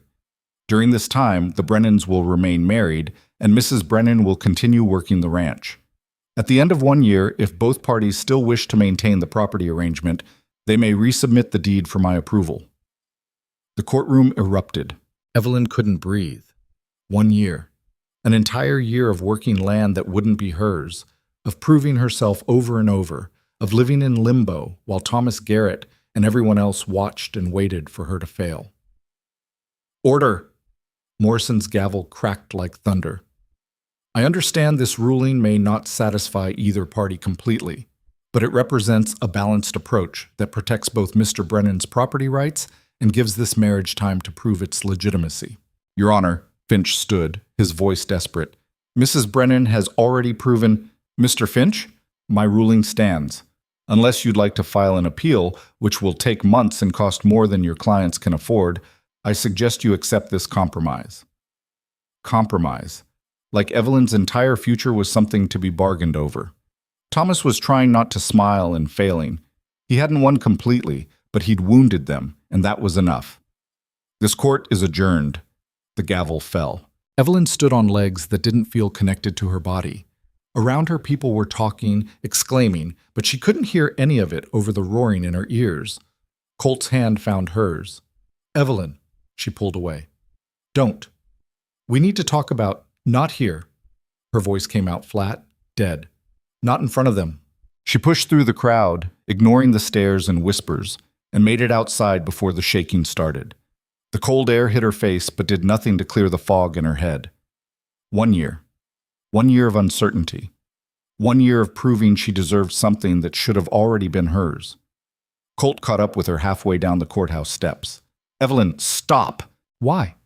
So you can tell me it's not so bad. That we should be grateful Morrison didn't annul the marriage completely. She whirled to face him, and something hot and terrible was burning through her chest now. Or are you relieved that you've got a full year to decide if you made a mistake? That's not, isn't it? Morrison just gave you an out, Colt, 12 months to see if I'm worth the risk. If I fail, if I leave, if I can't handle it, you get to keep everything, and I walk away with nothing, just like before. Colt's expression hardened. You think that's what I want? An out? I don't know what you want. I thought I did, but maybe Morrison's right. Maybe we moved too fast. Maybe this whole thing was what, a mistake? His voice was rough now, angry in a way she'd never heard before. You want to call our marriage a mistake? Fine. But don't put words in my mouth about what I want. Then what do you want? The words came out raw, desperate. Because I can't do this again, Colt. I can't spend a year working land that might never be mine, building a life that someone can take away the moment I fail to meet their standards. I've already lived that nightmare in Philadelphia. This isn't Philadelphia. No, it's worse. Because in Philadelphia, the bank didn't pretend to be fair about it. They just took everything and threw me out. At least that was honest. Colt grabbed her shoulders, forcing her to look at him. Listen to me. Morrison's ruling changes nothing between us. You're still my partner. You're still co-owner of that ranch in every way that matters. The deed is just paper, Evelyn. What we've built, that's real. Paper is what protects people like me from people like Thomas Garrett. Her voice cracked. Paper is the only thing that's ever protected me, and Morrison just took it away. For 1 year. 1 year, and then we get it back. You don't know that. What if something happens? What if I get sick or injured or... She couldn't finish. Couldn't voice the fear that had lived in her chest since her first husband died. What if you change your mind? Colt's hands tightened on her shoulders. I won't. You can't promise that. Yes, I can. Because I've had 3 years alone on that mountain to think about what matters. And what matters isn't a piece of paper or what some judge thinks is proper. What matters is finding someone who'll stand beside you when everything goes to hell. We barely know each other. I know you work harder than anyone I've ever met. I know you face things that terrify you and do them anyway. I know you picked yourself up at that train station when anyone else would have stayed down. His voice gentled slightly. And I know that in 2 months, you've made that ranch feel more like a home than it has in 3 years. So no, maybe we don't know each other's favorite colors or childhood memories or whatever the hell people are supposed to know before they get married. But I know what counts, and that's enough for me. Evelyn wanted to believe him, wanted to let his words soothe the terror clawing at her chest, but belief was a luxury she'd learned not to afford. I need to think, she said, pulling away from him. I need time to... Time to what? Talk yourself into leaving? Colt's jaw was tight. Because that's what you're doing right now. You're looking for an exit before things get harder. The accusation stung because it was partially true. Evelyn had spent 2 years learning that the only person she could count on was herself, that trusting anyone else was just setting herself up for more pain. Maybe that's smart, she said. Maybe leaving before I get more invested is the sensible thing to do. Since when have you been sensible? Colt's voice rose, frustration bleeding through. Sensible was staying in Philadelphia. Sensible was getting on that train back east when Thomas humiliated you. You came out here and married a stranger and worked yourself half to death on a mountain ranch. None of that was sensible, Evelyn. It was brave. Don't confuse the two. Brave or stupid? Maybe both, but I'm not letting you walk away from this because you're scared. You can't stop me. The words came out sharper than she intended. Morrison's ruling made that clear. I've got no legal claim to anything. I could leave tomorrow and you couldn't do a damn thing about it. Something dangerous flashed in Colt's eyes. You're right. I couldn't stop you legally, but before you run, answer me one question. What? What are you going to do instead? Where are you going to go that's better than what we're building? Evelyn opened her mouth, closed it. She had no answer because there was no answer. Philadelphia was closed to her. She had $40 to her name and no prospects. The mercantile job was gone. Ruth couldn't afford to keep her if she wasn't working the ranch. That's what I thought. Colt's voice was bitter now. You're not running toward something better. You're just running because it's what you know how to do. The words hit like a slap because they were true.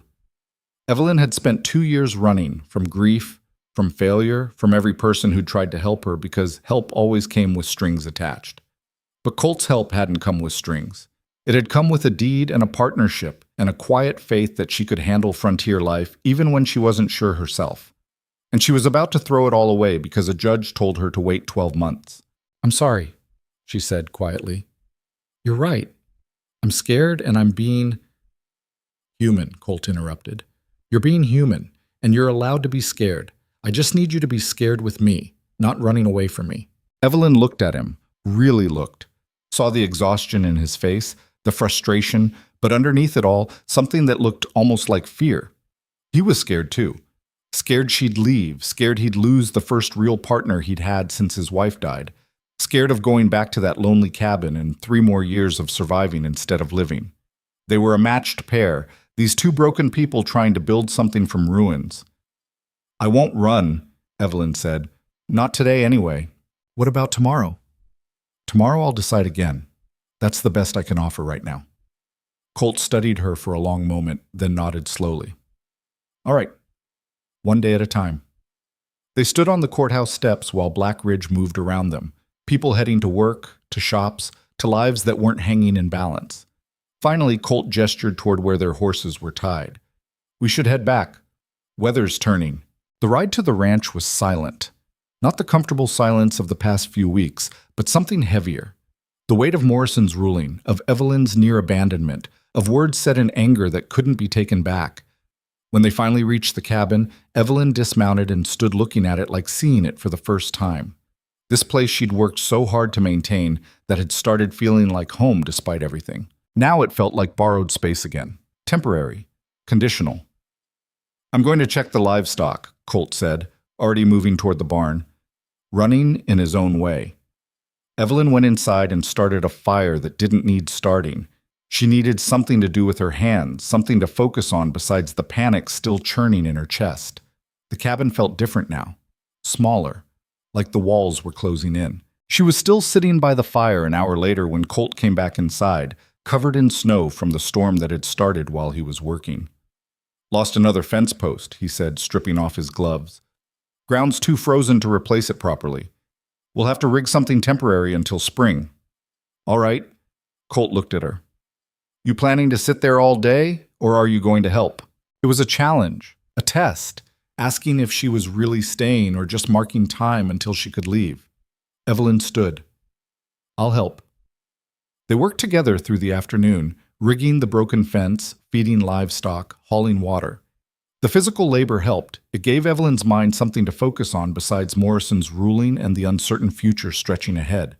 But that night, lying in the loft while Colt slept downstairs, the fear came roaring back. 1 year.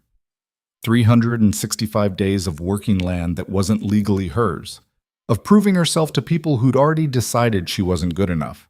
Of waiting for the other shoe to drop because, in Evelyn's experience, it always did. She must have made some noise because Colt's voice drifted up from below.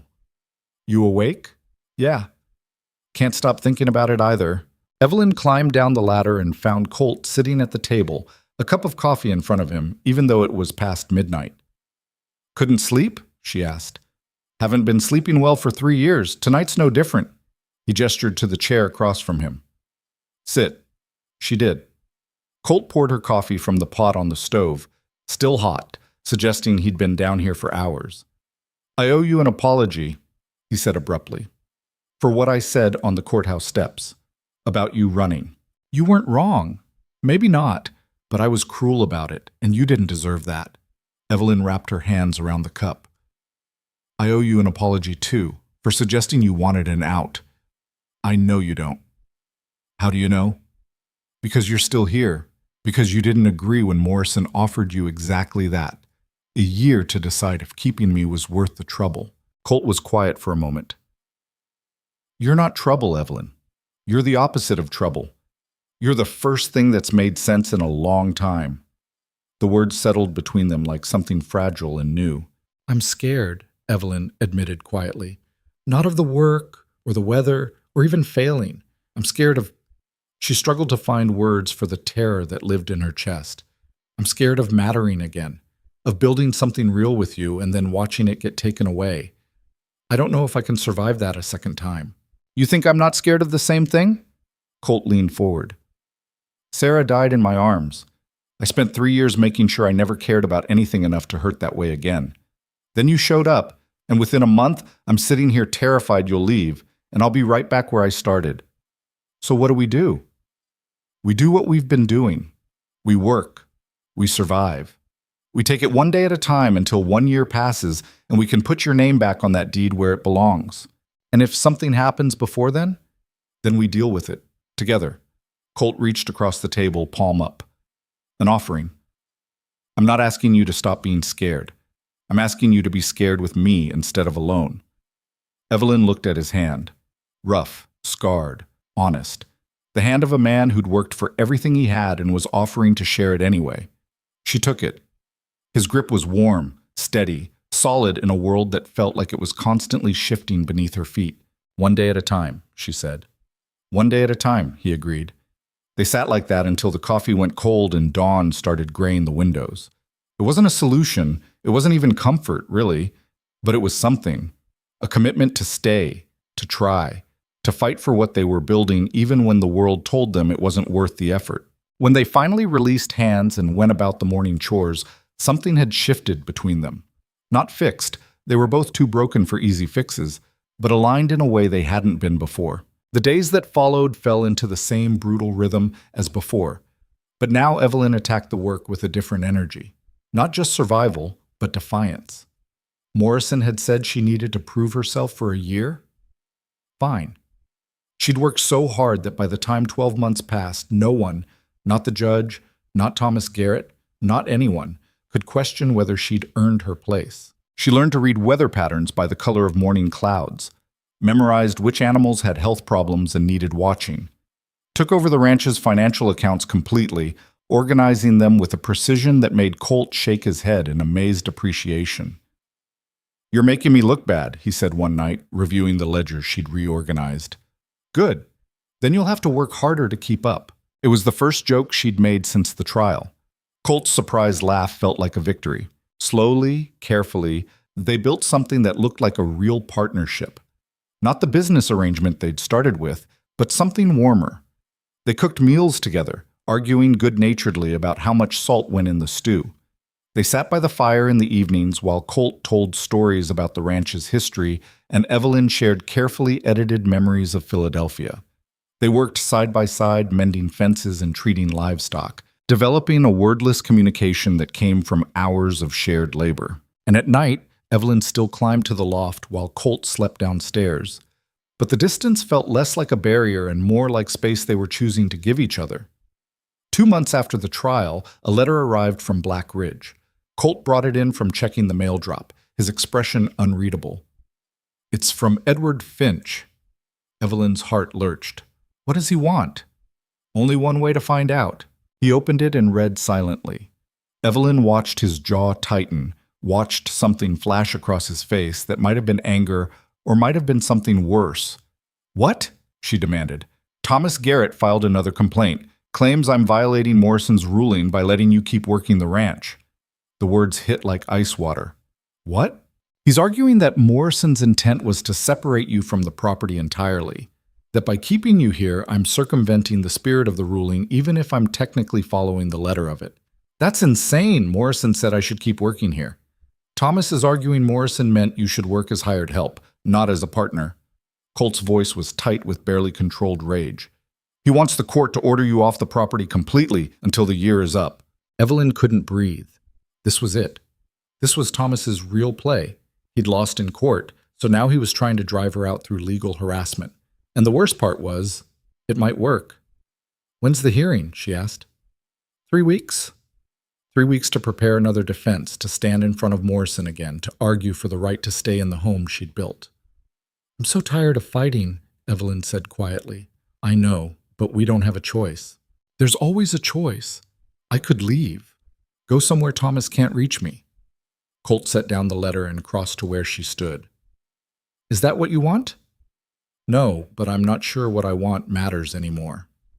It matters to me. His voice was fierce now, and I'll be damned if I let Thomas Garrett drive you away from your own home. It's not my home, not legally. The hell it's not. Colt grabbed her hand and pulled her toward the door. Come with me. Where? Just come. He led her outside into the cold afternoon air, across the yard to where the ranch stretched out in every direction. Fences they'd mended together, pastures where livestock grazed, the barn they'd reinforced before winter, fields that would need planting come spring. Look at this, Colt said, gesturing to it all. Every inch of this place has your work on it. Your sweat, your blood, your exhaustion. You think a piece of paper or Thomas Garrett's spite can erase that? The law says us. I don't care what the law says. I care about what's real. And what's real is that you've earned this place 10 times over. Morrison's ruling, Thomas's complaints, they're just words. What we've built here is real. Words are what courts listen to. Then we'll give them better words. Colt turned to face her directly. In 3 weeks, we'll go back to that courthouse and we'll make Morrison understand that separating you from this ranch isn't protecting my property rights. It's destroying the partnership that's made this ranch succeed. We'll bring financial records showing the increase in profit. Testimony from Ruth about your character. Whatever it takes. And if we lose, then we lose. But we lose fighting, not running. Evelyn looked at the ranch spread out before them. It was harsh, unforgiving, the kind of place that killed people who weren't strong enough or smart enough or lucky enough. But it was also beautiful in a way that caught at her chest, and more than that, it was theirs. Not according to the deed, not according to Morrison or Thomas or territorial law, but in the way that mattered most, through work and sacrifice and the stubborn refusal to give up when everything said they should. All right, she said, we fight. The next 3 weeks were a blur of preparation and dread. They compiled records, gathered testimonies, built their case piece by piece. Ruth sent a letter offering to testify again. Mrs. Chen sent another offering character witness. Even the Peterson family, whose barn Colt had helped rebuild, wrote supporting their partnership. But underneath the preparation, Evelyn felt the old fear creeping back. What if Morrison ruled against them this time? What if he decided Thomas was right, that Evelyn's presence on the ranch violated the spirit of his original ruling? The night before the hearing, she couldn't sleep. She lay in the loft staring at the ceiling, counting the hours until they'd have to ride into town. Around midnight, Colt climbed the ladder. Evelyn sat up. What are you doing? Couldn't sleep either. He settled at the edge of the bed, careful to keep distance between them. Figured we could be awake together. They sat in silence for a while, listening to wind rattle the shutters and make the cabin groan. I've been thinking about what you said, Colt said finally, about being scared of mattering again. And? I get it now. After Sarah died, I spent 3 years making sure nothing mattered too much. Easier that way. Safer. He paused. But safer isn't the same as living. It's just surviving with extra steps. Sometimes surviving is all you can manage. True. But we've been doing more than surviving, Evelyn. What we've built here, it matters. You matter. And yeah, that's terrifying because it means there's something to lose again. But I'd rather have this and risk losing it than go back to being alone. Evelyn's throat tightened. Even if Morrison rules against us tomorrow? Even then. Because whatever happens in that courtroom, it doesn't change what's real between us. What is real between us? The question came out smaller than she intended. We're business partners who happen to be married. We sleep in different rooms. We barely know each other beyond the work. Is that really what you think? I don't know what to think anymore. Colt was quiet for a long moment. Then carefully he reached out and took her hand. I think we started as business partners, but somewhere between the blizzard and the trial and all the days in between, we became something else. I'm not sure what to call it yet, but it's more than business. More how? I care whether you're happy. I notice when you're tired and push yourself anyway. I look forward to our dinners together, even though we're eating the same damn stew we've had for 3 months. He stopped, struggling for words. I haven't felt this way since Sarah died. Like there's a reason to come back to the cabin instead of just a place to sleep. Evelyn's heart was hammering. Colt, you sure? I'm not asking you to feel the same way. I know we agreed this was a partnership, nothing romantic. I'm just telling you the truth because tomorrow we might lose everything, and I don't want to lose it without you knowing. The words hung between them in the dark. Evelyn should pull away, should remind him of their agreement, of the practical arrangement that had nothing to do with feelings. But her hand was still in his, and it felt right in a way that terrified her. I care too, she admitted quietly. More than I should. More than is smart. Since when have either of us been smart? A startled laugh escaped her. Fair point. Colt squeezed her hand gently. Whatever Morrison rules tomorrow, we face it together, and after, we figure out what comes next. Together. Together, Evelyn agreed. He left soon after, climbing back down the ladder to his bed downstairs. But something had shifted between them. Some wall they'd both been carefully maintaining had developed cracks, and light was getting through. Evelyn lay back down, still feeling the warmth of his hand in hers, and for the first time in months, she fell asleep without fear eating at her dreams. Morning came gray and cold. They rode toward Black Ridge in silence again, but this time the silence felt less like dread and more like determination. The courthouse steps were crowded when they arrived. Thomas stood near the entrance with his expensive lawyer, looking confident. But Evelyn noticed something different this time. The crowd wasn't all on his side. Ruth was there, and Mrs. Chen and several families Colt had helped over the years. They nodded as Evelyn and Colt passed, small gestures of solidarity that felt enormous. Inside, Morrison looked tired, like he was sick of this case and everyone involved in it. Mr. Garrett, he said once everyone was seated, you've brought another complaint regarding the Brennans. Make it quick. I have other cases to hear today. Thomas's lawyer stood. Your Honor, we believe Mr. Brennan is violating the spirit of your previous ruling by continuing to allow Mrs. Brennan to work the ranch as a full partner rather than as hired help. This circumvents your clear intent to separate Mrs. Brennan from property ownership during the probationary period. Morrison looked at Colt. Mr. Brennan, what do you say to this? Colt stood. Your Honor, you ruled that my wife should continue working the ranch for a year to prove the legitimacy of our partnership. We've been doing exactly that. If Mr. Garrett has a problem with how my wife and I run our ranch, that's between us, not a matter for this court. But she's not just working, Crawford interjected. She's managing finances, making decisions, operating as a co-owner. That's not what His Honor intended. Actually, Morrison said, his voice dry, what I intended was for the Brennans to continue their marriage and work relationship for 1 year. I never specified the exact nature of that work. Hope flared in Evelyn's chest. Morrison continued, Mr. Garrett, I'm growing tired of this harassment.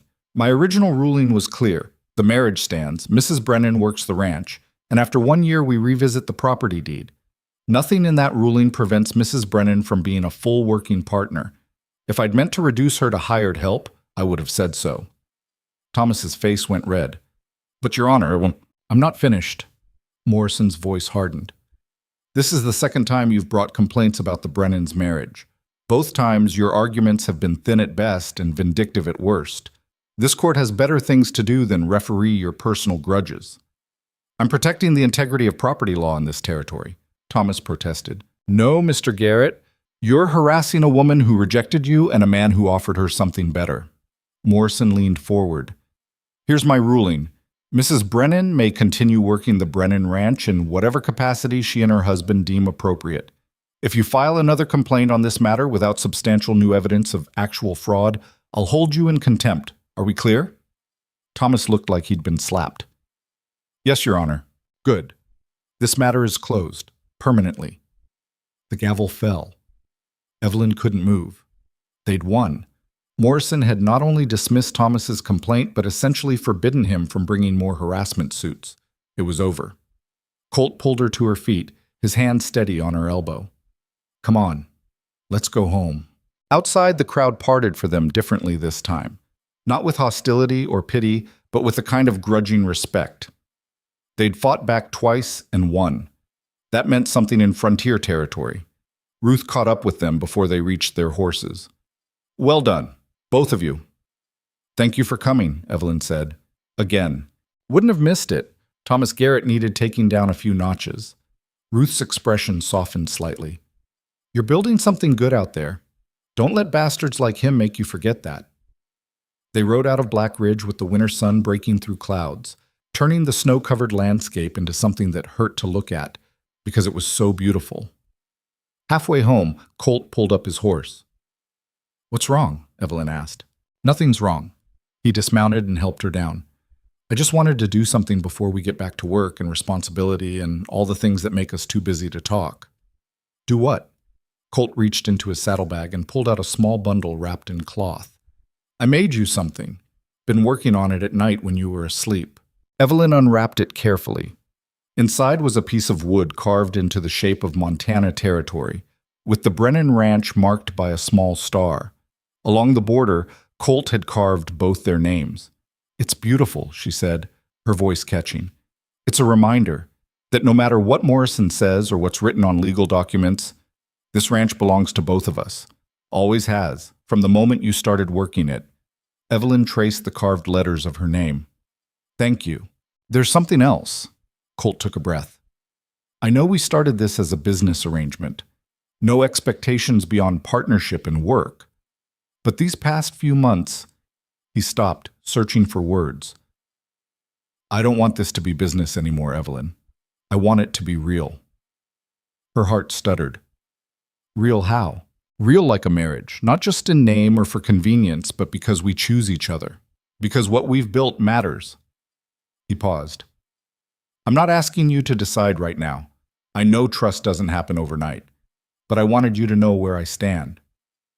Evelyn looked at him. This man who'd offered her a partnership when she had nothing, who'd fought beside her in court twice, who'd made her a wooden map so she'd never forget she belonged somewhere. "I don't need time to decide," she said quietly. "I've been choosing you every day for months. I just didn't realize I was allowed to want more than survival. You're allowed to want everything. Then I want this, the real version, the one where we're not just partners, but—" She struggled for the right word. "Married," Colt finished. "Actually married." "Yes." He cupped her face gently, giving her time to pull away. When she didn't, he kissed her, soft and careful, like she was something precious that might break. Evelyn kissed him back and felt something inside her chest unfold. Not hope exactly, but something close to it.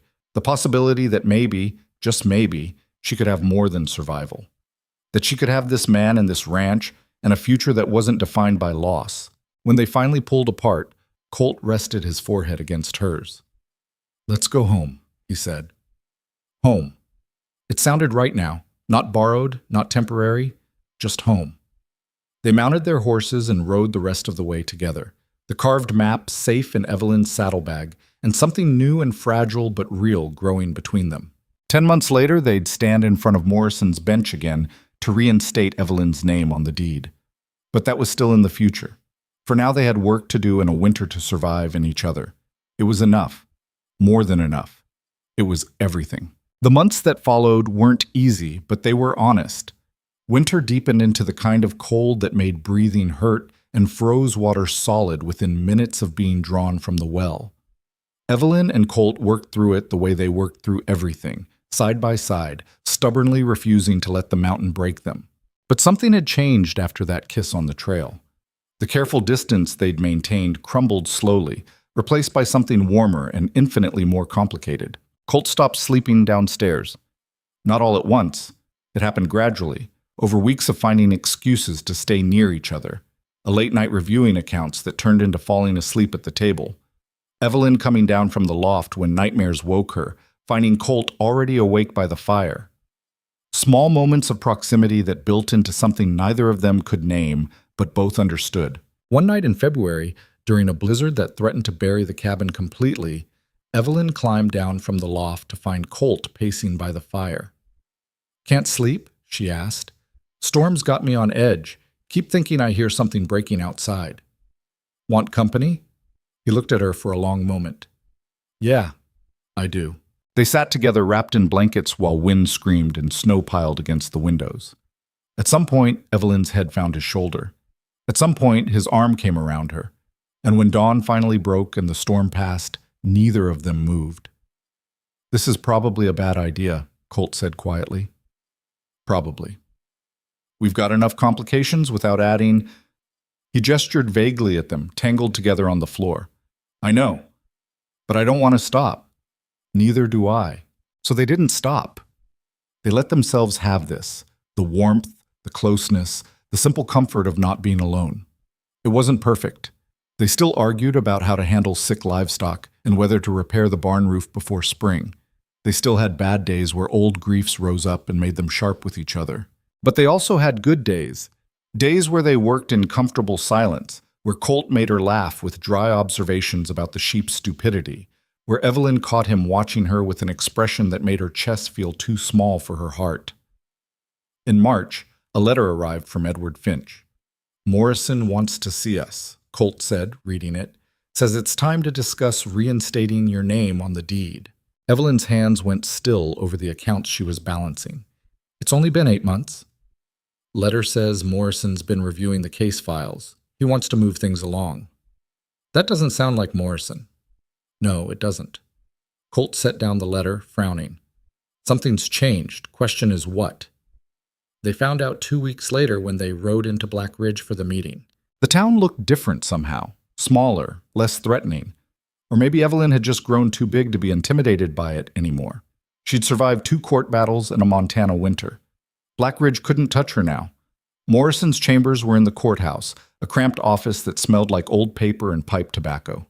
The judge looked older than Evelyn remembered, more tired. Mr. and Mrs. Brennan, he said, gesturing for them to sit. Thank you for coming. Your letter said it was about the property deed, Colt said. It is. But first, there's something you should know. Morrison pulled out a folder. Thomas Garrett is leaving Montana Territory. The words hung in the air like something impossible. Leaving? Evelyn repeated. His ranch failed. Combination of mismanagement and debts he couldn't pay. The bank foreclosed last month. He's heading north to try his luck in Canada. Morrison's expression was unreadable. Before he left, he dropped all remaining complaints against you. Said he no longer had interest in the matter. Colt's jaw tightened. So he spent 8 months making our lives hell, and now he's just walking away? It appears so. Morrison opened the folder. Which brings me to why I called you here. Without active complaints pending and given the documented success of your partnership, I see no reason to continue the probationary period. If you're both agreeable, I'll sign the order today, reinstating Mrs. Brennan's name to the property deed. Evelyn couldn't process it. After everything, the trials, the harassment, the months of uncertainty, it was just over? Thomas was gone and Morrison was offering exactly what she'd been fighting for? There's got to be a catch, she said. Morrison almost smiled. No catch. Just a judge who's tired of seeing vindictive men waste the court's time. He pulled out a document. I've had the deed revision prepared. Your name goes back on the property with full ownership rights, same as before. All I need is both your signatures. Colt looked at Evelyn. What do you think? I think I don't trust things that come this easily. Smart woman. Morrison pushed the papers across his desk. But sometimes, Mrs. Brennan, things work out. Not because the world is fair, but because cruel men eventually run out of money and power and have to slink away to lick their wounds. Evelyn read the document carefully. It was exactly what Morrison claimed. Her name, her rights, her ownership. Legal and binding with no conditions. She signed. Colt signed beside her. And just like that, it was done. Morrison stamped the document with his official seal. Congratulations. You now legally own 600 acres of the most unforgiving land in Montana Territory. He paused. For what it's worth, I think you've earned it 10 times over. Both of you. They walked out of Morrison's chambers in a daze. Outside, Black Ridge moved through its daily rhythms, people shopping, working, living lives that had nothing to do with Evelyn and Colt's struggles. I keep waiting for something to go wrong, Evelyn said. Me too. But it's real, isn't it? The deed, Thomas leaving, all of it. It's real. Colt stopped in the middle of the street and turned to face her. You did it, Evelyn. You survived Thomas Garrett, survived 2 trials, survived a Montana winter, and you came out the other side with everything you fought for. We did it, she corrected. I couldn't have survived any of this alone. Maybe that's the point. Maybe we're not supposed to survive alone. Before Evelyn could respond, a voice called out from across the street. Mrs. Brennan! Ruth Marbury was hurrying toward them, her stern face showing something that might have been excitement. I heard the news, Ruth said, slightly breathless. Morrison's clerk told me Thomas dropped his complaints. Is it true? It's true, Evelyn confirmed. Well, thank the stars. That man was a plague on this town. Ruth's expression softened. I'm glad you're staying. We need more women around here who aren't afraid to fight back. I'm not sure I had a choice about fighting. There's always a choice. You could have rolled over and let him win. Instead, you stood up. Ruth glanced at Colt. Both of you did. That matters. They stayed in town long enough to file the deed at the territorial office and pick up supplies. Word had spread about Morrison's ruling, and people's attitudes had shifted noticeably. Some still avoided them, friends of Thomas probably, but others nodded politely or even offered congratulations. Mrs. Chen insisted they stay for dinner at the hotel, refusing to take no for an answer. You've been eating Colt's cooking for 8 months, she said firmly. You deserve a real meal. The dinner was simple, but good. Roasted chicken, vegetables that hadn't been frozen, bread that was actually fresh. Evelyn ate until she couldn't move, and Colt looked equally stuffed. I'd forgotten food could taste like this, he said. Mrs. Chen smiled. Then you should come to town more often. Can't live on salt pork and stew forever. We'll try, Evelyn promised. But the ranch will still be there tomorrow and the day after. Mrs. Chen refilled their coffee cups. You've spent 8 months proving you can survive. Maybe it's time to prove you can live too. The word stuck with Evelyn on the ride home. Surviving versus living. She'd been so focused on the former that she'd forgotten the latter was even possible. That night, back at the cabin with the deed safely stored in Colt's strongbox, they sat by the fire and didn't talk about work or weather or any of the practical things that usually filled their evenings. What now? Evelyn asked finally. What do you mean? We fought for this. We won. Your property is secure. My name is on the deed. Thomas is gone. So what do we do now? Colt was quiet for a moment. We live, I guess. Figure out what that looks like when we're not constantly fighting for survival. I'm not sure I know how to do that. Neither do I.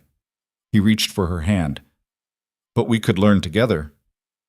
Spring came slowly to the mountains, melting snow revealing damage that needed repair and pastures that needed work.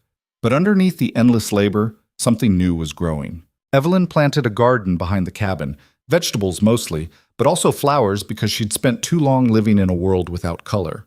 Colt built her raised beds and pretended not to notice when she spent hours arranging plants that would probably freeze in a late frost anyway. They fixed the barn roof together, arguing about the best way to seal it until they were both laughing too hard to work. They expanded the sheep flock, treating each birth like a small victory. They rode into town once a month, sometimes just to remind themselves that the world existed beyond their mountain. And slowly, carefully, they built a marriage that was real in all the ways that mattered. It wasn't the fairy tale version Evelyn had imagined as a young girl. There were no grand declarations or perfect moments. Just two damaged people learning to trust each other with the broken pieces they'd both been carrying. Some nights, Evelyn woke from nightmares about Philadelphia, the bank, the foreclosure, the desperate months before answering Thomas's advertisement. Colt would hold her until the panic passed, not offering empty comfort, just solid presence. Other nights, Colt woke struggling with grief over Sarah, 3 years gone but never forgotten. Evelyn learned to sit with him through those dark hours, understanding that some losses never fully heal. They were imperfect, both of them, scarred by what they'd survived, still learning how to be vulnerable with another person. But imperfect together was better than perfect alone. In June, a rider came up from Black Ridge with unexpected news. There's a family looking to homestead nearby, the rider said.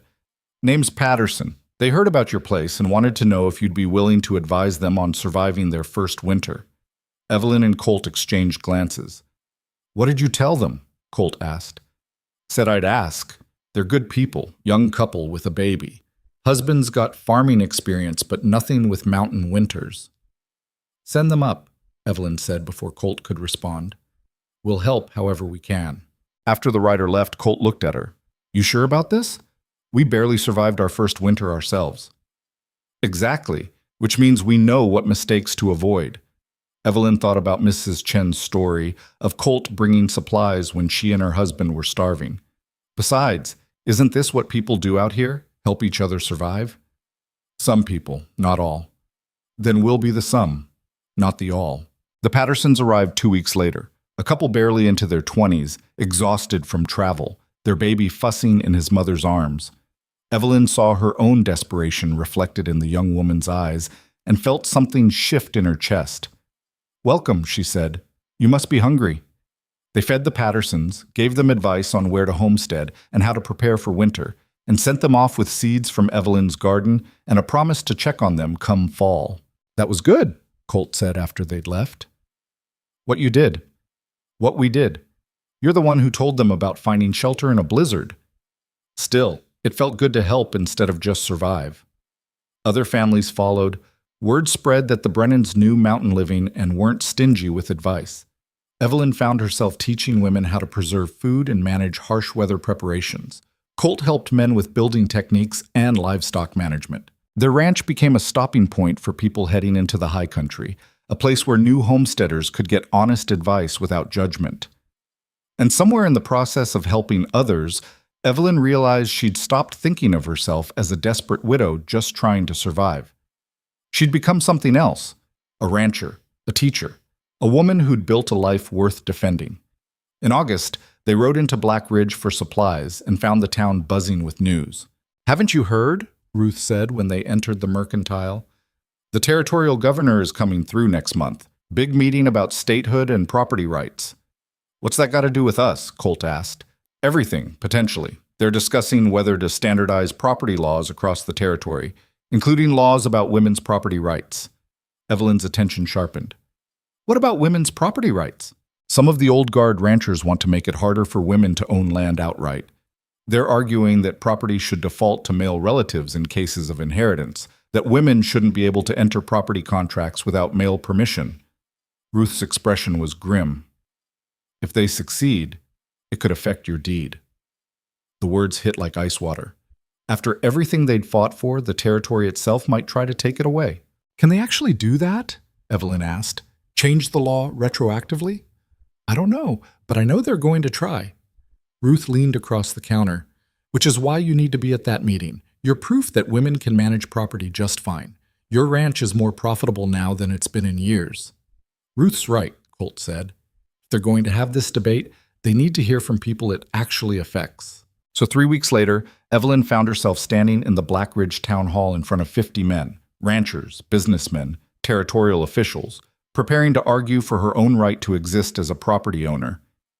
The territorial governor was a heavy-set man named Carlisle, with sharp eyes and a politician's smile. He opened the meeting with platitudes about progress and prosperity, then turned the floor over to the assembled ranchers.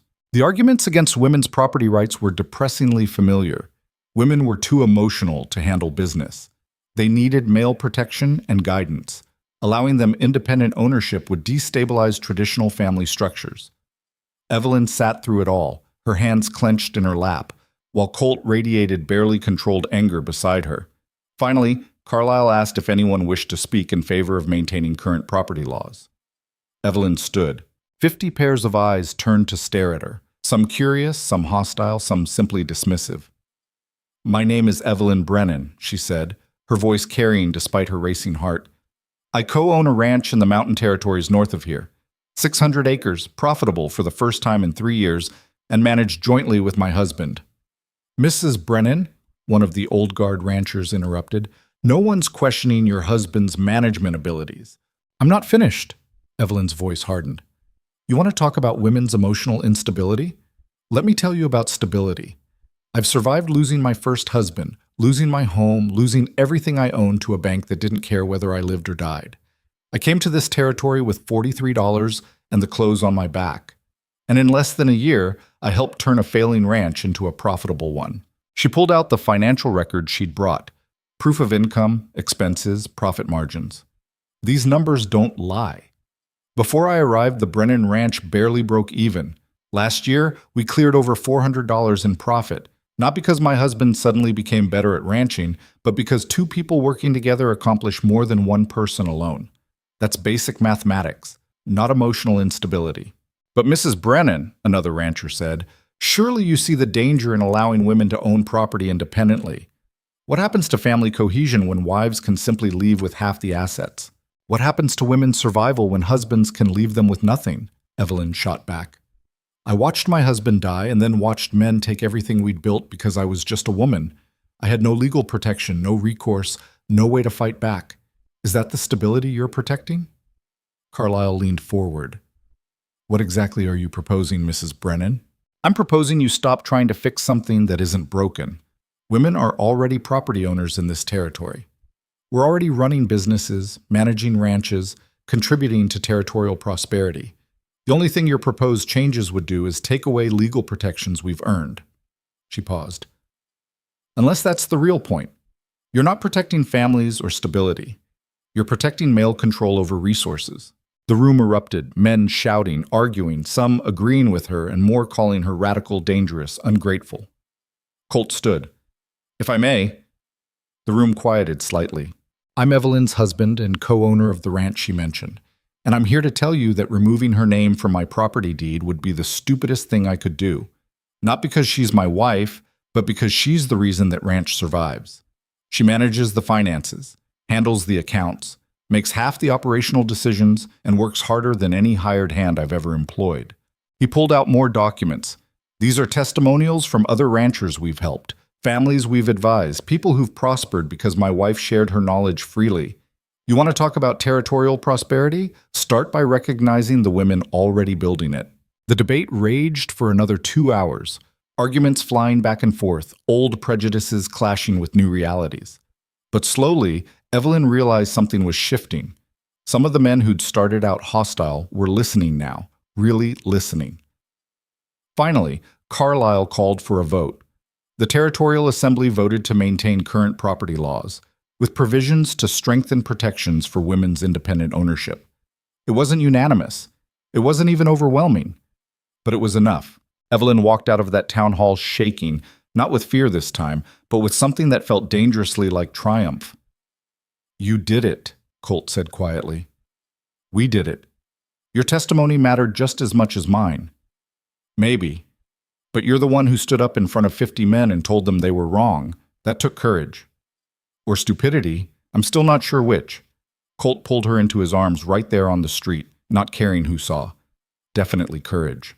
They rode home as sunset painted the mountains gold and orange, the kind of light that made harsh country look like paradise. Do you ever regret it? Evelyn asked, offering to marry me that night at the hotel. Not once. Not even when I nearly left after Morrison's first ruling. Not even then. You were scared. You had every right to be. Colt glanced at her. Do you regret saying yes? Evelyn thought about it honestly. The fear, the trials, the endless work, the moments when she'd been sure they'd lose everything. But also the warmth of Colt's hand in hers, the satisfaction of a profitable harvest, the simple comfort of coming home to someone who understood her. No, she said, not even a little bit. The years that followed weren't easy, but they were theirs. They expanded the ranch, bought adjoining property, helped more families homestead nearby. Their section of Montana territory developed a reputation, hard country, but good people who'd help you survive if you were willing to work. Evelyn became known for her accounts work and started helping other ranches organize their finances. Colt became the person people called when they needed advice on harsh weather preparation. Together, they built something bigger than a ranch. They built a community. They never had children. The doctors had been right about Evelyn's condition, but the homesteaders who stopped by became something like family. The Patterson baby learned to walk on their porch. A young woman fleeing an abusive marriage found shelter in their barn and eventually a job in town. Families down on their luck received loans that Evelyn somehow always forgot to collect. The carved wooden map Colt had made her hung on the cabin wall, next to the torn pieces of her letter from the train station that she'd kept all this time. One represented the worst moment of her life. The other represented choosing to build something new from the ruins. Together, they told a story about survival and stubbornness and refusing to let the world define you by your worst moments. 5 years after their marriage, Evelyn stood on the porch they'd rebuilt together and watched the sun set over mountains that had tried to kill her and failed. Colt came out and handed her coffee, settling into the chair beside hers. Patterson's asking about buying the south pasture, he said. What did you tell him? That we'd think about it. Colt sipped his coffee. We don't really need it anymore, could use the money to expand the barn. Or we could just give it to him. They've been struggling. Evelyn, we can't give away land every time someone struggles. Why not? You gave me half a ranch when I was struggling. That was different. How? Colt was quiet for a moment. Fair point. They sat in comfortable silence, watching shadows stretch across the land they'd fought for. In the distance, smoke rose from the Patterson place. Further out, another homestead. The wilderness was slowly becoming civilization, one stubborn family at a time. Do you ever think about that first night? Evelyn asked. When you showed up at my hotel room with an impossible offer. Sometimes. What do you think would have happened if I'd said no? I'd have gone back to my ranch alone, probably would have sold it within a year, moved somewhere less isolated. Colt looked at her. What about you? What would have happened if I hadn't made the offer? Evelyn considered it honestly. I don't know. Maybe I'd have saved enough for a train ticket east. Maybe I'd have found work somewhere else. Or maybe I'd have frozen to death that first winter trying to make it alone. Don't say that. Why not? It's true. I survived because you gave me a chance, because you saw something in me worth investing in when everyone else just saw a desperate widow. I saw someone who refused to stay down. That's not nothing. No, Evelyn agreed. It's not. They finished their coffee as stars began appearing in the darkening sky. Somewhere in the barn, a horse nickered. The wind carried the smell of pine and the promise of snow. Autumn turning toward another winter, another test of endurance. But they'd survived winters before. They'd survived courts and cruel men and their own fears. They'd survived this too. Come to bed, Colt said, standing and offering his hand. Evelyn took it, letting him pull her to her feet. They went inside together, leaving the porch and the mountains and the endless sky to the night. The cabin was warm, familiar, full of small signs of the life they'd built. Books on shelves, tools by the door, the financial ledgers Evelyn kept meticulously organized. This was home in a way Philadelphia had never been, in a way she'd thought she'd lost forever when her first husband died. Home wasn't a place. It was this. The choice to keep showing up, to keep fighting, to keep building something with another person, even when it would be easier to face the world alone. Later, lying in bed with Colt's arm around her, Evelyn thought about Thomas Garrett. She hoped he'd found peace in Canada, or at least found whatever he was looking for that made him so cruel. But mostly, she didn't think about him at all. He'd been a storm she'd weathered. Painful, damaging, but ultimately something she'd survived. And survival, real survival, the kind that led to living, meant not letting the storms define you. You awake? Colt murmured. Yeah. What are you thinking about? How far we've come. How different things could have been. Regrets? No. Just grateful, I think, for all of it, the good and the bad. Because it led here. Colt pulled her closer. Me too. They fell asleep like that, two people who'd started as desperate strangers and become something neither of them had words for. Partners, yes. Married, certainly. But more than that, witnesses to each other's survival, proof that broken things could be rebuilt into something stronger than they'd been before. The next morning brought work, as mornings always did. Livestock to feed, fences to check, 100 small tasks that kept a ranch running. But Evelyn approached it differently now. Not as a test to pass or a burden to carry, but as the price of a life she'd chosen. And it was worth it. Every frozen morning, every exhausting day, every moment of doubt, worth it for the warmth of coming inside to Colt's smile, for the satisfaction of seeing their accounts in the black, for the knowledge that she'd built something that couldn't be taken away. Her name was on the deed, not because a man allowed it, but because she'd earned it. That distinction mattered more than Morrison or Carlyle or anyone else could understand. Years later, when travelers passing through asked about the Brennan Ranch and the woman who co-owned it, people told different versions of the story. Some focused on the trials, making Evelyn into a victim who'd fought back. Others emphasized the romance, turning it into a fairy tale about love conquering all. But the truth was messier and more honest than either version. The truth was that Evelyn Hale had arrived in Black Ridge with nothing and left as Evelyn Brennan with everything that mattered. Not because she was particularly special or brave, but because she'd refused to accept that her story was over just because the world said it should be. The truth was that Colt Brennan had been slowly dying alone on his mountain until he'd gambled everything on a woman no one else believed in. And that gamble had saved them both. The truth was that survival required more than strength or courage. It required the willingness to be vulnerable with another person, to build something together that neither could build alone, to keep showing up even when quitting would be easier. And the truth was that broken people could find each other in the most unlikely places and build something whole from their jagged pieces. That was the real story. Not perfect, not easy, but real in all the ways that mattered.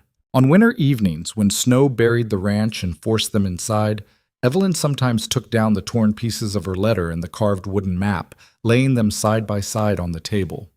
One represented who she'd been, desperate, alone, willing to accept crumbs because she thought that's all she deserved. The other represented who she'd become, a woman who owned land, who helped build a community, who'd learned that she deserved more than survival. Together, they told the complete story. The humiliation and the triumph, the desperation and the choice, the woman who'd been broken and the woman who'd rebuilt herself into something stronger. Colt would find her like that sometimes, staring at the artifacts of her journey. He never asked what she was thinking. He just sat beside her, solid and warm, a reminder that she didn't have to carry her story alone anymore. And Evelyn would take his hand and feel grateful, not for the easy parts of their journey, but for all of it. The struggles that had taught her strength, the losses that had taught her resilience, the moments of despair that made the moments of joy taste sweeter. She'd survived because she'd had no choice, but she'd thrived because she'd chosen to keep building even when the world kept trying to tear her down. That was the lesson she wanted to pass on to the young homesteaders who asked her advice. Survival wasn't about being unbreakable. It was about breaking and choosing to rebuild anyway. It was about finding people who'd help you rebuild and helping them in return.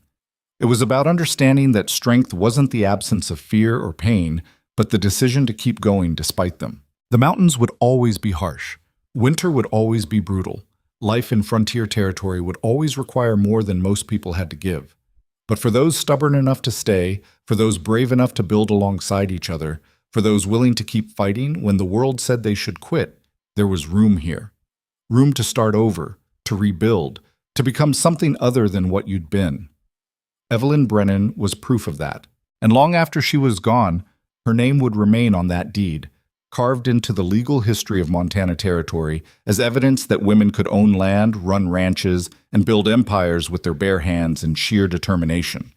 Not because the world made it easy, but because some battles are worth fighting, some homes are worth defending, and some lives are worth building even when everyone says they're impossible. That was the story, not of a perfect woman or a flawless romance, but of two imperfect people who'd found each other at their lowest points and decided that rock bottom was as good a foundation as any. They'd built up from there, slowly, painfully, honestly. And what they built lasted because it was real, constructed from shared work and mutual respect, and the stubborn refusal to let cruel men or harsh winters or their own fears destroy what they were creating. The Brennan Ranch stood for generations after Evelyn and Colt were gone. A testament to two people who'd refused to quit when quitting would have been easier. The land cycled through different owners, different families, but the story remained. People still spoke about the widow who'd been humiliated at the train station and the rancher who'd given her half his property. About the trials they'd survived and the community they'd built. About how love wasn't always soft or easy, but it was real when it was built on equal partnership and honest work. And sometimes late at night when wind howled around the cabin the way it had 100 years before, people swore they could feel something. Not ghosts exactly, but the echo of two people who'd chosen each other against all odds and made that choice work through sheer bloody-minded determination. That was the real legacy. Not property or money or even the ranch itself, but the proof that broken people could heal, that desperate circumstances could lead to beautiful outcomes, and that the best things in life were often built from the worst moments. Evelyn Brennan had arrived in Black Ridge as a woman with nothing. She left it as a woman who'd built everything. And in between, she'd learned the most important lesson the frontier had to teach, that survival was just the beginning, and real living started the moment you stopped letting fear make your decisions. She'd chosen partnership over pride, vulnerability over safety, and building over running. And in the end, those choices made all the difference.